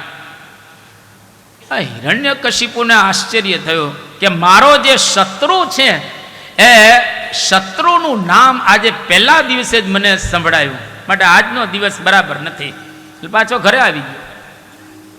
એના પત્ની એને તરત તો પૂછે નહીં, કારણ કે એવા અમુક માણસોને તરત પૂછાય નહીં. પાછું આપણે જેને કહીએ અવળા માણસો, એટલે શાહબુદ્દીનભાઈ નથી ઘણી વખત કહેતા હોતા કે દીકરાને આમ લઈને જતો હોય, આંગળી દીકરાની પકડેલી હોય ને આમ જતો હોય, એટલે કોઈ પૂછે ને કે શું આ તમારો દીકરો છે? ના ના, તારો તું લઈ જા. અરે ભાઈ પૂછાય નહીં કે આ તમારો દીકરો છે. એટલું તો પૂછાય ને કે તમારો દીકરો છે. અમુક માણસોને ફર ન કહેવાય. ઘણા માણસો શાહબુદ્દીનભાઈ તો ઘણા માણસો આમ શાક લઈને આમ આવતા હોય. આપણે પૂછીએ કે શું શાક લેવા ગયા? ના ના, રીંગણા તને દેખાય છે, હું તો બીજું લેવા ગયો. અરે ભાઈ પૂછીએ છીએ કે ભાઈ શાક લેવા ગયા? બોલો ને કે શાક લેવા ગયા હતા. ના ના, ઘઉં લેવા ગયા હતા. એ કહેવાની જરૂરિયાત જ નથી કે સવારના પોરમાં ટાઈમ મળ્યો એટલે પત્નીએ કીધું એટલે શાક લઈને આવું છું. આવું પ્રેમથી બોલો. પણ અમુકની વાણી જેવા પ્રકારની હોય ને કે એ પ્રેમથી બોલી જ ન શકે. અમુક માણસો જેવા હોય, તમે જો એ ક્યાંય આમ ચોકઠામ બેસે જ નહીં. એવા માણસો છે ને ચોકઠામ સમાજમાં એવા હોય છે માણસો, ચોકઠામ ક્યાંય બેસે જ નહીં. જીવન શુદ્ધ પવિત્રતાની સાથે સાથે આ સમાજમાં રહે છે. We are living in the society. Main is a social animal, man is a musical animal, man is a rational animal. આ માણસ માટે કહેવાયું છે main is a social animal, સામાજિક પ્રાણી છે. સમાજની અંદર આપણે રહ્યા છીએ તો સમાજ જે રીતે આ ચાલતો હોય એ રીતે આપણે બરાબર તે વર્તવું જોઈએ. આમ રીતિ નીતિ બધી સમાજની સાથે રાખવી જોઈએ. આ બાજુ હિરણ્યકશિપુ, હવે એને કહેવાય તો નહીં, પણ કયા ધુએ નક્કી કરેલું કે મારા પતિને 108 નામ ભગવાન નારાયણના લેવરાવવા છે. જો આને કહેવાય પત્ની. પત્ની એને કહેવાય પોતાના પતિને ભક્તિ તરફ પ્રેરે, અને પતિ એને કહેવાય પોતાની પત્નીને ભક્તિ તરફ પ્રેરે. હવે સીધું તો નારાયણનું નામ લેવાય નહીં. એટલે પત્ની થોડીક વાર થાય ને ત્યાં પૂછે કે આમ પોપટ નારાયણ બોલે? એ કે હા હા, મેં સાંભળ્યું ને, પોપટ નારાયણ નારાયણ નારાયણ બોલતો હતો. એટલે ધીરે ધીરે કંઈક વળી પ્રસંગ આવે જમતી વખતે કે આમ મને શંકા જાય છે, કારણ કે પોપટ કેવી રીતે નારાયણ બોલે? એને કોણ શીખવાડે જંગલની અંદર? એ કે ના ના, પોપટ બોલતો હતો નારાયણ નારાયણ નારાયણ. આખા દિવસની અંદર 108 વખત આ હિરણ્યકશિપુને નારાયણનું નામ લેવડાવ્યું. બીજો દિવસ તપશ્ચર્યા કરવા માટે જાય છે મંદર પર્વતની ગુફામાં. કેવી રીતે તપ કરતો દેખ લો. સતેપે મંદર દોણ્યમ તપ પરમ દારુણમ ઉર્ધ્વ બાહોર નભો દૃષ્ટિ પાદાંગુષ્ઠાશ્રિતાવની. એક પગે ઊભા ઊભા અંગૂઠા ઉપર, પગેની અંગૂઠો એની ઉપર ઊભા રહે, એક પગનો એક અંગૂઠો એની ઉપર મંદર પર્વતની ગુફામાં 2 હાથ ઊંચા કરી અને તપશ્ચર્યા કરે છે. હવે એની તપશ્ચર્યા એટલી બધી જબરજસ્ત હતી કે ન પૂછો વાત. આજુબાજુ સ્વર્ગની અંદર રહેલા દેવતાઓ બધા તપવા લાગ્યા. જ્વાળા નીકળે એના આ મસ્તકમાંથી, કારણ કે મહાન તપસ્વી આ હિરણ્યકશિપુ. ભગવાને જાણ્યું કે આ ત્રિલોકી બળવા લાગી છે, જટામાંથી અગ્નિ નીકળે છે. બ્રહ્મા પ્રસન્ન થઈ ગયા અને ઋષિઓની સાથે હિરણ્યકશિપુ પાસે આવે છે. જેવા હિરણ્યકશિપુ પાસે આવ્યા ભગવાન બ્રહ્મા અને પાણીની અંજલિ છાંટી. એટલે હિરણ્યકશિપુએ આમ જોયું કે ઓહો, ભગવાન બ્રહ્મા આવી ગયા. બ્રહ્મા કે પ્રસન્ન થયો છે, માગ માગ, તારે જે જોઈએ તે માગ. હવે આને તો વિષ્ણુને મારવાના જતા માગે છે શું કે એવું વરદાન માગો, મરું જ નહીં, મરું જ નહીં કોઈ દિવસ, એવું વરદાન માગી લો. હવે આને કેવું સરસ ગોઠવું હશે, સાંભળજો. મસ્ત રીતે એને ગોઠવી અને ભગવાન પાસે માગ. આ પ્રમાણે ભગવાનની પાસે માગવા માટે એ ગોઠવે છે. અને ગોઠવીને પોતે માગે છે કે નાંતર બહિર્દિવાનક્તમ અન્યસ્માત અપિ ચાયુદૈ ન ભૂમો નાંબરે મૃત્યો ન નરેર ન મૃગેરપી. એક જ શ્લોકમાં વરદાન માગી લીધું કે બસ આટલું આપો. શું કહે છે કે ન અંતઃ બહિ, હું અંદરે ન મરું અને બારે ન મરું, હું ઘરમાં ન મરું અને બારે ન મરું. ન દીવા ન નક્તમ, હું દિવસે ન મરું રાત્રે ન મરું. ન અન્યસ્માત અપી ચાયુધૈ, કોઈ પણ પ્રકારના અસ્ત્ર અને શસ્ત્ર, અસ્ત્ર એટલે ફેંકવામાં આવે અને શસ્ત્ર એટલે હાથમાં રાખીને લડવામાં આવે. બાણ એને અસ્ત્ર કહેવાય અને તલવાર એને શસ્ત્ર કહેવાય. અસ્ત્ર શસ્ત્રથી પણ હું કોઈ દિવસ મરું નહીં. પછી કહે છે ન ભૂમો, હું પૃથ્વી પર ન મરું, ન અંબરે, હું આકાશમાંય ન મરું. ન નરેહી ન મૃગેહી, હું માણસથી ને ન મરું, હું પશુથી ને ન મરું. આ મારવો કઈ રીતે? હવે આને મારવો કઈ રીતે? પણ એટલું યાદ રાખો, હંમેશા ભગવાન છે ને એક છટકબારી રાખે છે. એક છટકબારી તો રાખે જ. રાવણે આવું વરદાન માગેલો, પણ ત્યાંય છટકબારી રામાયણમાં રાખેલી હતી. ભગવાન રામ એની ચોપાઈ સાંભળી લઈએ. હમ કાહુ કે મરહી ન મારે, વાનર મનુજ તાહી દુખ બારે.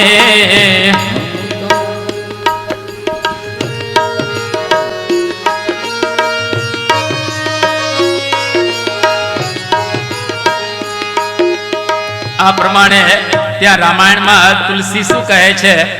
હમ કાહુ કે મરહી ન મારે, વાનુજ વાનર મનુજ જાતિ દુહ બારે.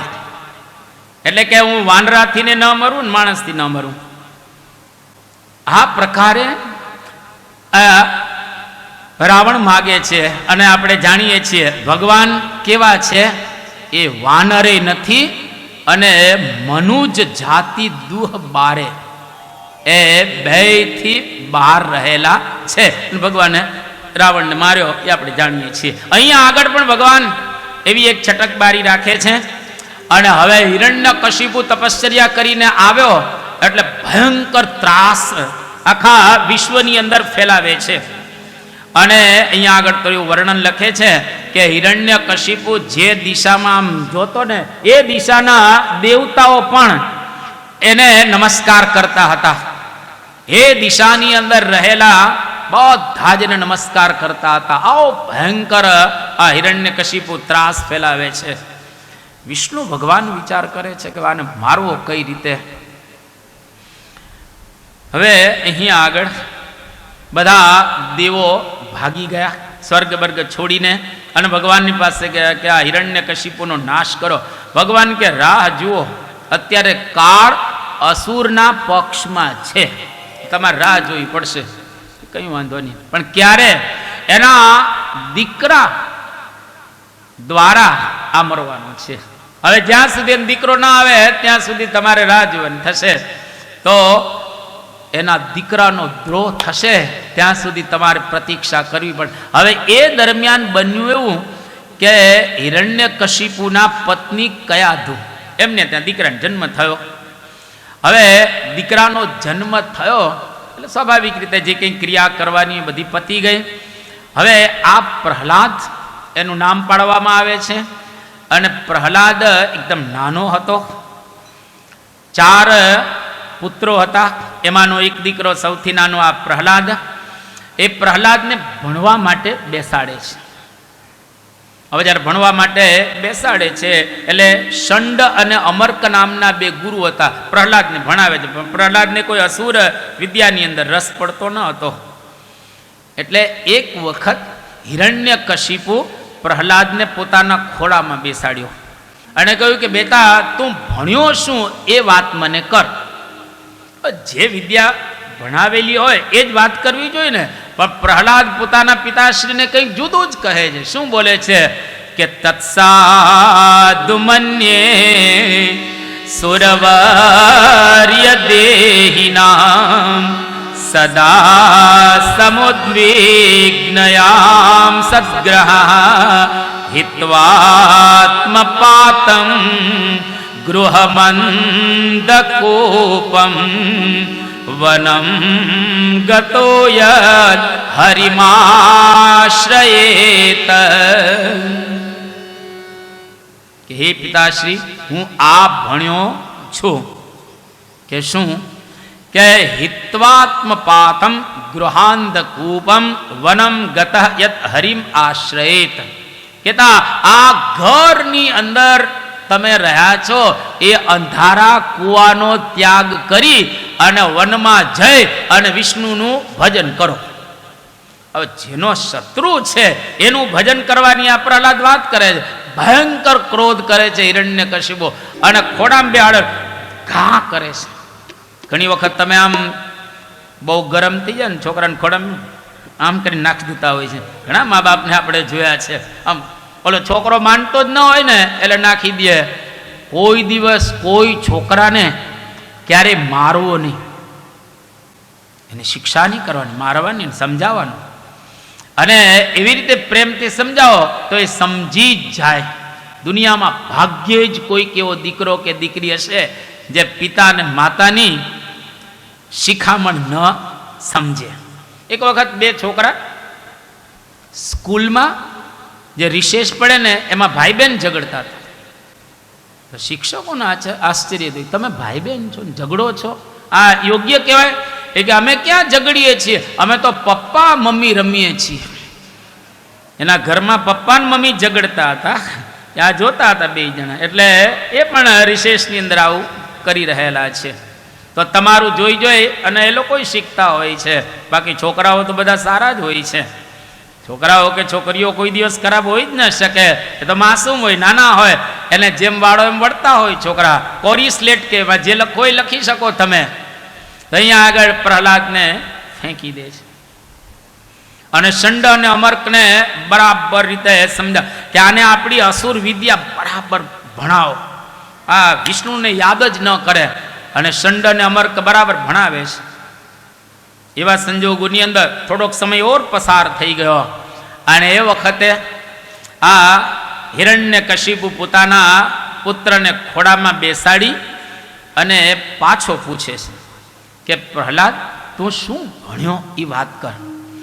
અને એ વખતે પ્રહલાદ ભક્તિની વાત કરે. તમને બધાને આ શ્લોકો બે આવડે છે, જો આવડતા હોય તો મારી સાથે બોલજો.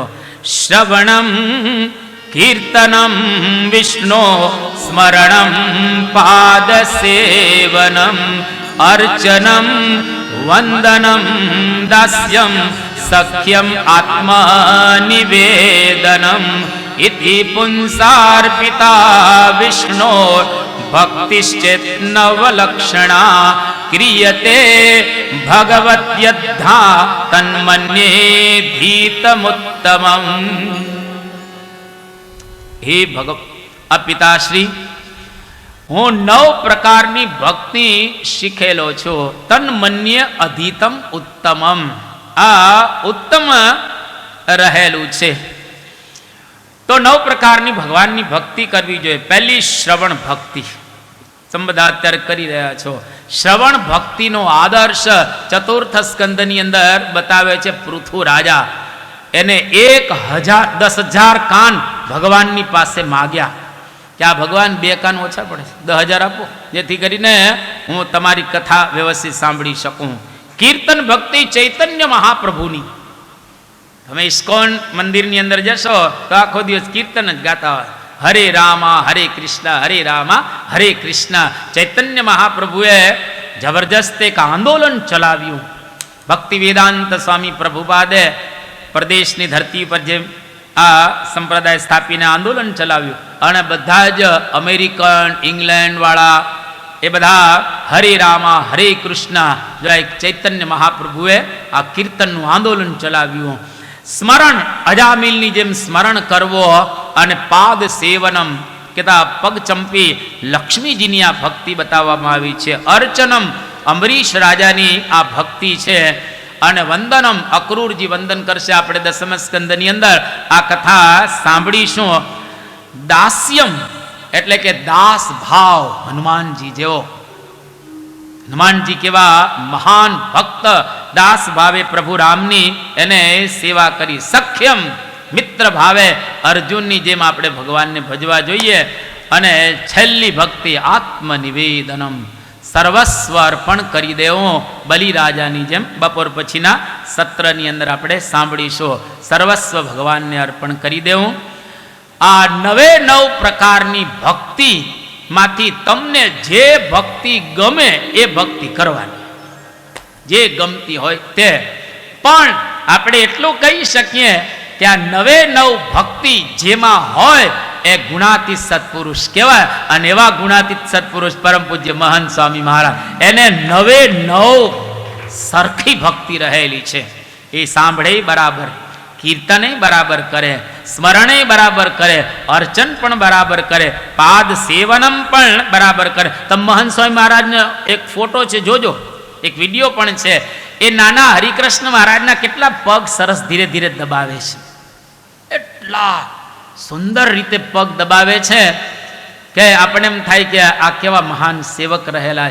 99 પ્રકાર તમને દેખાશે. વંદન કરતા હોય તો જોવા જેવા છે મહંત સ્વામી મહારાજને. આપણે વંદન ભાગતા હોય છો, મૂર્તિ આમે ઉભા રહીને તરત થોડી વાર ભાગી જઈએ આપણે. બાપા દર્શન કે કેટલા ભાવથી ભગવાનની સામે દર્શન કરે, તો વંદન પણ એવું કરે. દાસ ભાવ કેટલો એની અંદર છે. દાસના દાસના દાસના દાસના દાસનો એવો હું કેશવ જીવન દાસ. 5 વખત દાસ શબ્દ વાપરે છે. દાસ ભાવ કેટલો મહંત સ્વામી મહારાજની અંદર દ્રઢ હશે. અને છેલ્લે આત્મનિવેદન, પોતાનું કાંઈ નહીં બધું ભગવાનમય એ કરી રાખે, એ સત્પુરુષ કહેવાય. તો આ 99 પ્રકારની ભક્તિ યોગી બાપા પ્રમુખ સ્વામી અને મહંત સ્વામી મહારાજની અંદર આપણને એ જોવા મળે. રામાયણની અંદર પણ 9 પ્રકારની ભક્તિ સરસ રીતે બતાવવામાં આવી છે. જો ચોપાઈ તમને આવડતી હોય તો મારી સાથે બધા એ ગાજો કે પ્રથમ ભક્તિ કરે, કે પ્રથમ ભક્તિ સંતન કર સંગા, દૂસરી રતિ મમ કથા પ્રસંગા. પ્રથમ ભક્તિ સંતન કર સંગા, દૂસરી રતિ મમ કથા પ્રસંગા. મંત્ર જપ મમ દ્રઢ વિશ્વાસા, પંચમ ભજન સો વેદ પ્રકાશા. મંત્ર જાપ મમ દ્રઢ વિશ્વાસા, પંચમ ભજન સો વેદ પ્રકાશા. છઠ દમ શીલ વૃત્તિ બહુ કર્મા, નિરત નિરંતર સજ્જન ધર્મા. ષડધમ શીલ વિધિ બહુ કર્મા, નિરત નિરંતર સજ્જન ધર્મા. સાત વિષમ મોહી મય દેખા, મોતે સંતય એક કરી લેખા. સાત વિષમ મોહિય જય દેખા, મોત્રે સંત અધિક કરી લેખા. આઠ વિજથા લાભ સંતોષા, સપને હું દેખહી ન પર દોષા. આઠ વિજતા લાભ સંતોષા, સપને હું ન દેખાઈ પર દોષા. નવમ સરલ સબ સન છલ છીના, મમ ભરોસહિય હર્ષન દીના. નવમ સરલ સબ સન છલ છીના, મમ ભરોસહિય હર્ષન દીના. મમ ભરોસહિય હર્ષન દીના. મમ ભરોસહિય હર્ષન દીના. આ પ્રકારે રામાયણની અંદર 9 ભક્તિ બતાવવામાં આવી છે. રામાયણમાં પહેલી ભક્તિ સત્સંગ, કેતા સંતનો સંગ કરવો. બીજી ભક્તિ કથા શ્રવણ. એવું કહે છે કે ભાગવત અને રામાયણ બેયની અંદર થોડોક ક્રમમાં ફેરફાર છે, થોડુંક ઉમેરેલું છે. ભાગવત કરતા રામાયણનો ક્રમ ઘણો સારો છે એવું વિદ્વાનો કહે છે. કારણ કે સંતનો સંગ થાય ત્યાર પછી જ તમને કથામાં પ્રીતિ વધારે થાય.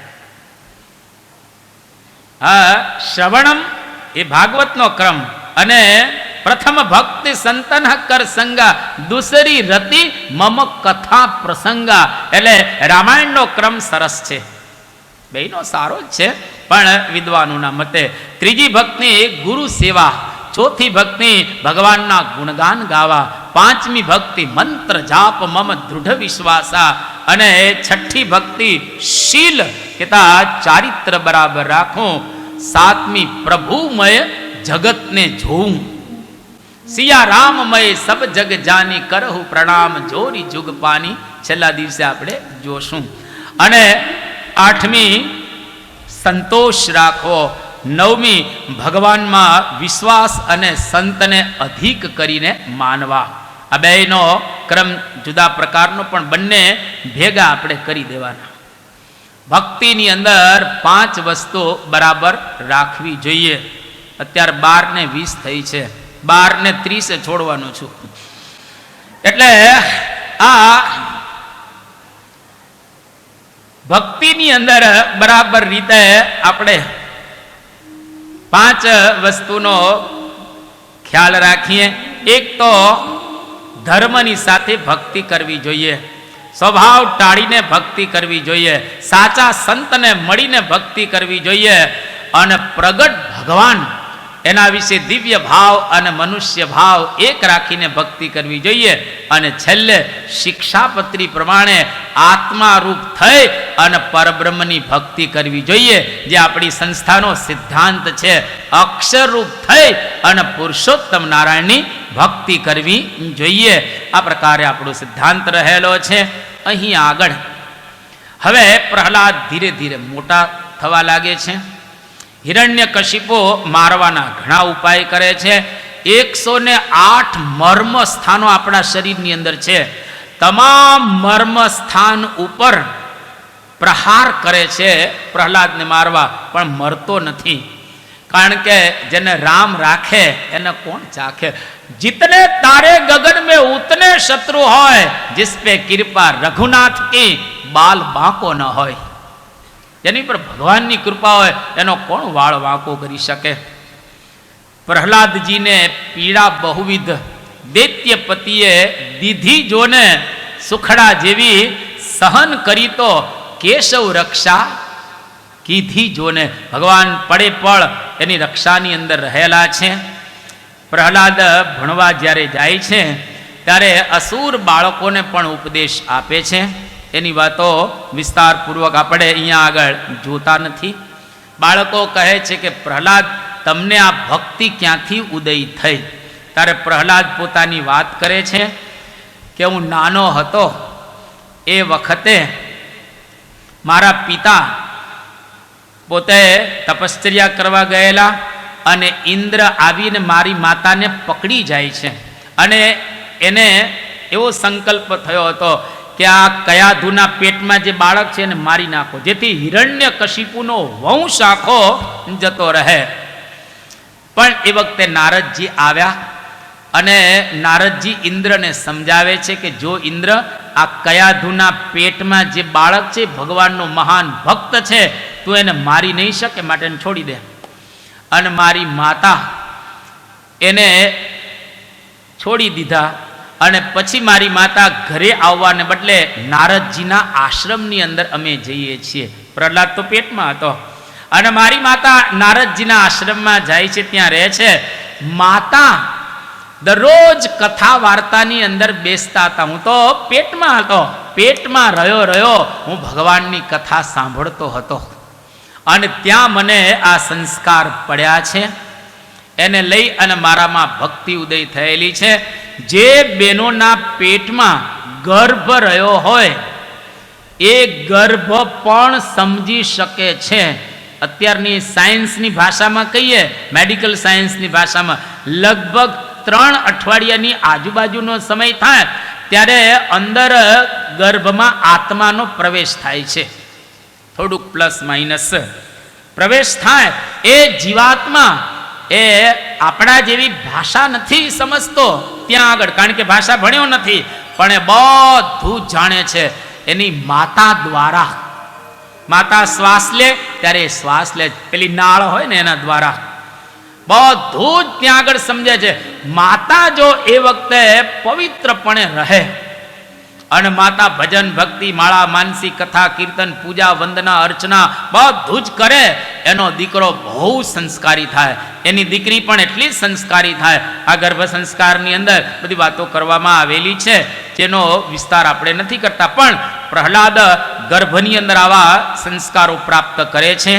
એના પિતાશ્રી હવે પોતે તપશ્ચર્યા કરીને કે પાછા આવી જાય છે અને આ બાળકોને સમજાવે છે પ્રહલાદ. પછી તો અમે ઘરે આવી ગયા અને જે કાંઈ ષંડ અમર્ક ભણાવતા હતી બધી વાતો પ્રહલાદ કરે છે. હવે અહીં આગળ હિરણ્યકશિપુ પ્રહલાદને મારવા માટે ભયંકર બધી સાજીદ રચી રહેલા છે. એવા સંજોગોની અંદર એક વખત તેલની કડાઈમાં ધગધગતી તેલની કડાઈમાં નાખી દીધો પ્રહલાદને, અને જેવો તેલની કડાઈમાં પડ્યો એ વખતે તેલ પાણીના રૂપમાં થઈ ગયું, ઠંડુ પડી ગયું. વાયુ પુરાણનો આ પ્રસંગ છે કે પશ્ય તાત મમ ગાત્ર સન્નિધૌ પાવકોપી સલીલાયતે. આ ગરમ તેલ પણ પાણીની અંદર રૂપાંતરિત થઈ ગયો, કારણ કે ભગવાન એની પડે પડે રક્ષા કરતા. જેટલા કંઈ ઉપાય કહીએ બધા જ પર્વત ઉપરથી નાખવામાં આવ્યો, હાથી દ્વારા પગથી કચડવામાં આવ્યો, અસ્ત્ર શસ્ત્રથી મારવામાં, કોઈ રીતે પ્રહલાદ મરતો નથી. એનો દેહ જ આત્મા જેવો બનાવી દીધો. હવે છેલ્લો ઉપાય કરે છે, એક લોખંડનો ધગધગતો થાંભલો તૈયાર કરે છે હિરણ્યકશિપુ, અને આ થાંભલો તૈયાર કરી અને પછી પ્રહલાદને ત્યાં આગળ બોલાવે છે. અને થાંભલાને બથ ભરે એટલે થાંભલો તો ગરમ, એટલે પ્રહલાદ ત્યાં મરી જાય. આ પ્રકારનું બધું ગોઠવે છે. એવા સંજોગોની અંદર પ્રહલાદ ત્યાં આગળ આવ્યો અને થાંભલાની બાજુમાં ઊભો રહે છે, લોહ સ્તંભની બાજુમાં. એક સેકન્ડ પ્રહલાદને પણ આમ થઈ ગયું કે આ થાંભલો ધગધગતો લાલ ચોળ, અને જો હું એને બથ ભળીશ તો મરી જઈશ. એટલે એક સેકન્ડ શંકા થઈ ગઈ, અવિશ્વાસ આવી ગયો. અને ભક્તને જરાક અવિશ્વાસ આવે તો ભગવાન એની પૂર્તિ કરી દે. હવે આખા અવિશ્વાસમાં બેઠા હોય પૂર્તિ ન કરે, પણ થોડોક અવિશ્વાસ આપણને સત્પુરુષમાં ભગવાનમાં આવે તો ભગવાન એવી વાતાવરણ ઘડી દે કે આપણો અવિશ્વાસ એ દૂર કરી દે. અને પ્રહલાદને આટલો અવિશ્વાસ આવ્યો એટલે ભગવાને શું કર્યું કે થાંભલા ઉપર એક કીડીની લાઈન કરી. ત્યાં આગળ લોખંડનો ધગધગતો થાંભલો, ત્યાં કીડીની લાઈન પ્રહલાદને દેખાય. પ્રહલાદ શું વિચાર કરે છે કે જો આ કીડીએ ન મરતી હોય તો હું થોડો મરીશ. અને પિતા એના નજીક આવ્યા કે પ્રહલાદ તારો ભગવાન ક્યાં છે? કે મારો ભગવાન ક્યાં નથી, મારો ભગવાન ક્યાં નથી, મારો તો અત્ર તત્ર સર્વત્ર ભગવાન રહેલો છે. કે સ્તંભની અંદર થાંભલામાં છે, જો સર્વત્ર હોય તો થાંભલામાં હોય જ ને. જલે વિષ્ણુ સ્થલે વિષ્ણુ, વિષ્ણુ પર્વત મસ્તકે જ્વાલા માલા પૂરે વિષ્ણુ, સર્વમ વિષ્ણુમયમ જગત. આખો જગત વિષ્ણુમય રહેલું છે. મારો વિષ્ણુ તો સર્વ જગ્યાએ રહેલો છે. વાસો યદિ સ સર્વત્ર કસ્મા સ્તંભે ન દૃશ્યતે. જો ભગવાન સર્વત્ર હોય તો થાંભલામાં કેમ નથી દેખાતા? ત્યારે પ્રહલાદ બહુ સરસ કહે છે કે ભગવાનને જોવાની દ્રષ્ટિ હોવી જોઈએ. જો દ્રષ્ટિ હોય તો ભગવાન દેખાય. ભગવાન સ્થૂળ દ્રષ્ટિએ સર્વત્ર રહેલા છે, પણ પ્રત્યક્ષ રીતે પોતાના આ ધામની અંદર વિરાજમાન છે. એટલે અહીંયા આગળ પ્રહલાદ નજીક આવે છે. થાંભલાને બત ભરવાની જ્યારે વાત હિરણ્યકશિપુએ કરી અને ખરેખર પ્રહલાદે આમ થાંભલાને બાથ ભીડી. જેવી થાંભલાને બાથ ભીડી ધા કરતો એ સ્તંભ તૂટ્યો અને એમાંથી ભગવાન નૃસિંહ પ્રગટ થયા. બોલો નૃસિંહ ભગવાનની જય, નૃસિંહ ભગવાનની જય. જેવા નૃસિંહ ભગવાન પ્રગટ થયા એટલે ધીરે ધીરે હિરણ્યકશિપુની નજીક આવે છે. જેવા હિરણ્યકશિપુની નજીક આવ્યા તો હિરણ્યકશિપુ શું કહે છે? નાયમ મૃગ નાપી નરો વિચિત્રમ અહો કિમ એતત મૃગેન્દ્ર રૂપમ. આ એક વિચિત્ર છે, આવું રૂપ કોઈ દિવસ જોવામાં આવ્યું નથી. ભગવાનનું ઉપરનું જે એ સિંહનું હતું અને નીચેનું એ મનુષ્યનું હતું. એટલે નર સિંહ, નર એટલે પેલા નીચે અને સિંહ એટલે ઉપરનું. આ બાજુ હિરણ્યકશિપુની સાથે ભયંકર યુદ્ધ થાય છે. હવે હિરણ્યકશિપુ ભગવાનને મારવા માટે ઉદ્યત થયો છે અને ભગવાન રાહ જોવે છે હજુ, કારણ કે આને વરદાન માગ્યું છે. વરદાન યાદ કરાવે છે. શું વરદાન માગેલું હતું? નાંતર બહિર દિવાનક્તમ અન્યસ્માતપી ચાયુધેહી અને ન ભૂમૌ નાંબરે મૃત્યુ ન નરે ન મૃગેરપી. આ વરદાન એને માગેલું હતું. એટલે ભગવાને બરાબર જોયું કે સંધ્યા ટાઈમ થઈ ગયો છે, હવે ટાઈમ આવી ગયો છે. એટલે ભગવાને હિરણ્યકશિપુને પકડી લીધો. પાવરફુલ ભગવાન તો પકડી અને ઘરની અંદર જે ઉંબરો હતો ત્યાં લાવે છે, પોતાના ખોડામાં બેસાડે છે અને હિરણ્યકશિપુને યાદ કરે છે કે બોલ નાંતર બહિહી, હું અંદર છું કે બહાર છું? એકદમ અંદર નથી બહાર નથી. ક્યાં છો? તમે ઉંબરા ઉપર રહેલા એ છો. બોલ દિવસ છે કે રાત છે? દિવસે નથી રાતે નથી. અત્યારે કયો સમય છે? સંધ્યા સમય રહેલો એ છે. અને પછી કહે છે બોલ મારા હાથમાં અસ્ત્ર છે કે શસ્ત્ર છે? કે અસ્ત્ર શસ્ત્ર કઈ તમારા હાથમાં નહીં, તમારા હાથમાં તો નાખૂન રહેલા છે. આ યાદ કરાવ. બોલ તું ભૂમિ ઉપર છે કે આકાશમાં છે? કે હું ભૂમિ ઉપર નથી, આકાશમાં નથી, હું તમારા ખોળામાં આ રહેલો છો. અને પછી છેલ્લે ભગવાન યાદ કરે છે કે બોલ હું માણસ છું કે પશુ છું? કે તમે માણસ એ નથી અને પશુ નથી. ભગવાનને આ પ્રમાણે કહે છે.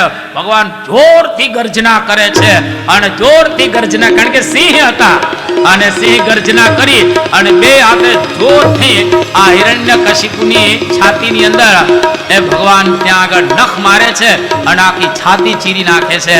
અને જેવી છાતી ચીરાઈ એ વખતે આકાશમાંથી બધા દેવતાઓએ પુષ્પ વૃષ્ટિ કરી અને બધાએ પ્રહલાદની અને ભગવાન ઋષિની જય બોલો ઋષિ ભગવાનની જય, પ્રહલાદ મહારાજની.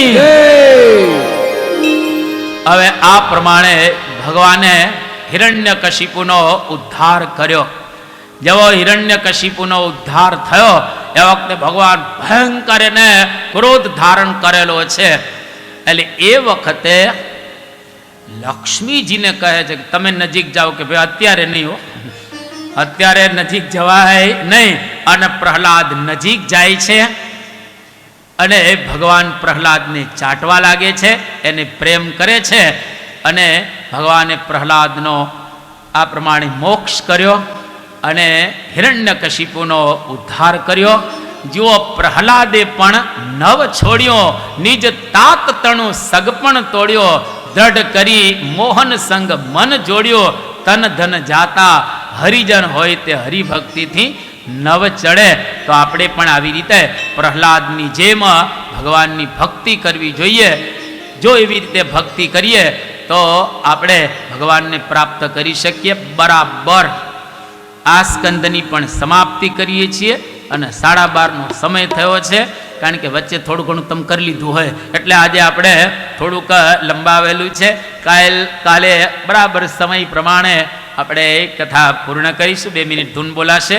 આગળની જાહેરાત સાંભળી અને આપણે ભોજન કરવા માટે મહાપ્રસાદ અંગીકાર કરવા માટે પધારીશું. નારાયણ સ્વામી નારાયણ નારાયણ નારાયણ સ્વામી નારાયણ નારાયણ નારાયણ સ્વામી નારાયણ નારાયણ નારાયણ સ્વામી નારાયણ સ્વામી નારાયણ સ્વામી નારાયણ સ્વામી નારાયણ સ્વામી નારાયણ નારાયણ નારાયણ સ્વામી નારાયણ નારાયણ નારાયણ સ્વામી નારાયણ નારાયણ નારાયણ સ્વામી નારાયણ નારાયણ નારાયણ.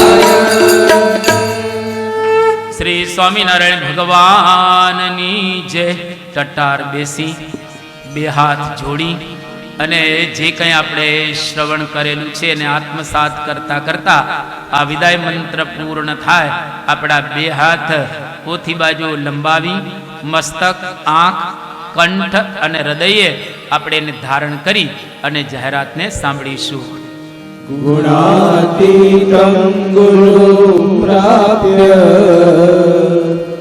બ્રહ્મરૂપં નિજાત્મના વિભાવ્યદાસ ભાવેન સ્વામિનારાયણં भजे श्रीहरिं साक्षरं सर्वदेश्वरं भक्तिधर्मात्मजं दिव्यरूपं परं शान्तिदं मुक्तिदं कामदं कारणं स्वामिनारायणं नीलकण्ठं भजे श्रीहरिं। ગુણાતીતાનંદ સ્વામી પહેલા પ્રકરણની 30મી વાતમાં પોતે વાત કરે છે કે આવા સાધુને મનમાં સંભાળીએ તો મનના પાપ બળી જાય, સાંભળીએ તો કાનના પાપ બળી જાય અને દર્શન કરીએ તો આંખના પાપ બળી જાય. એવા સત્પુરુષની આપણને પ્રાપ્તિ થઈ છે. એટલે ભગવાન ભજી લેવા. મોટા પુરુષ પાસે હંમેશા આપણે નિષ્કપટ થઈ જવું. ભગવાન અને સંત પાસે ક્યારેય આપણે કપટ કરવું નહીં. ભગવાન અને સંતો એ બધાનું હિત જ કરતા હોય છે. સંત પરમ હિતકારી જગતમાહી, સંત પરમ હિતકારી. જીવનની અંદરથી એ ઈર્ષ્યાનો એ ત્યાગ કરવો. આ ઉપરાંત ચિત્રકેતુ રાજા, હિરણ્યકશ્યપુ અને ભક્ત પ્રહલાદ તથા નૃસિંહ ભગવાનનું સુંદર મજાના આખ્યાનથી પ્રભુચરણ સ્વામીએ આપને લાભ આપ્યો. એ બદલ આપણે પુનઃ એમનો હૃદયથી ખૂબ ખૂબ આભાર માનીએ. અહીંયાથી જે કોઈ હરિભક્તોના નામ બોલાય તે સત્વરે સ્ટેજ ઉપર પધારી અને પ્રભુચરણ સ્વામી એમને ખેસ પહેરાવી આશીર્વાદ આપશે. જયંતિભાઈ દુર્લભભાઈ તંતી, વિનોદરાય ભગવાનભાઈ વાડોદરિયા, યોગી કેતનકુમાર સોની, લાભુભાઈ મધુભાઈ ઇટાળિયા. બહેનોના નામ આ પ્રમાણે છે: અનિતાબેન સોની, મધુબેન ચંદ્રકાંત પારેખ, વિજુબેન તુલસીભાઈ સરોડિયા, કંચનબેન હિંમતભાઈ સિંગાળા, મધુબેન રમેશભાઈ પાલડિયા,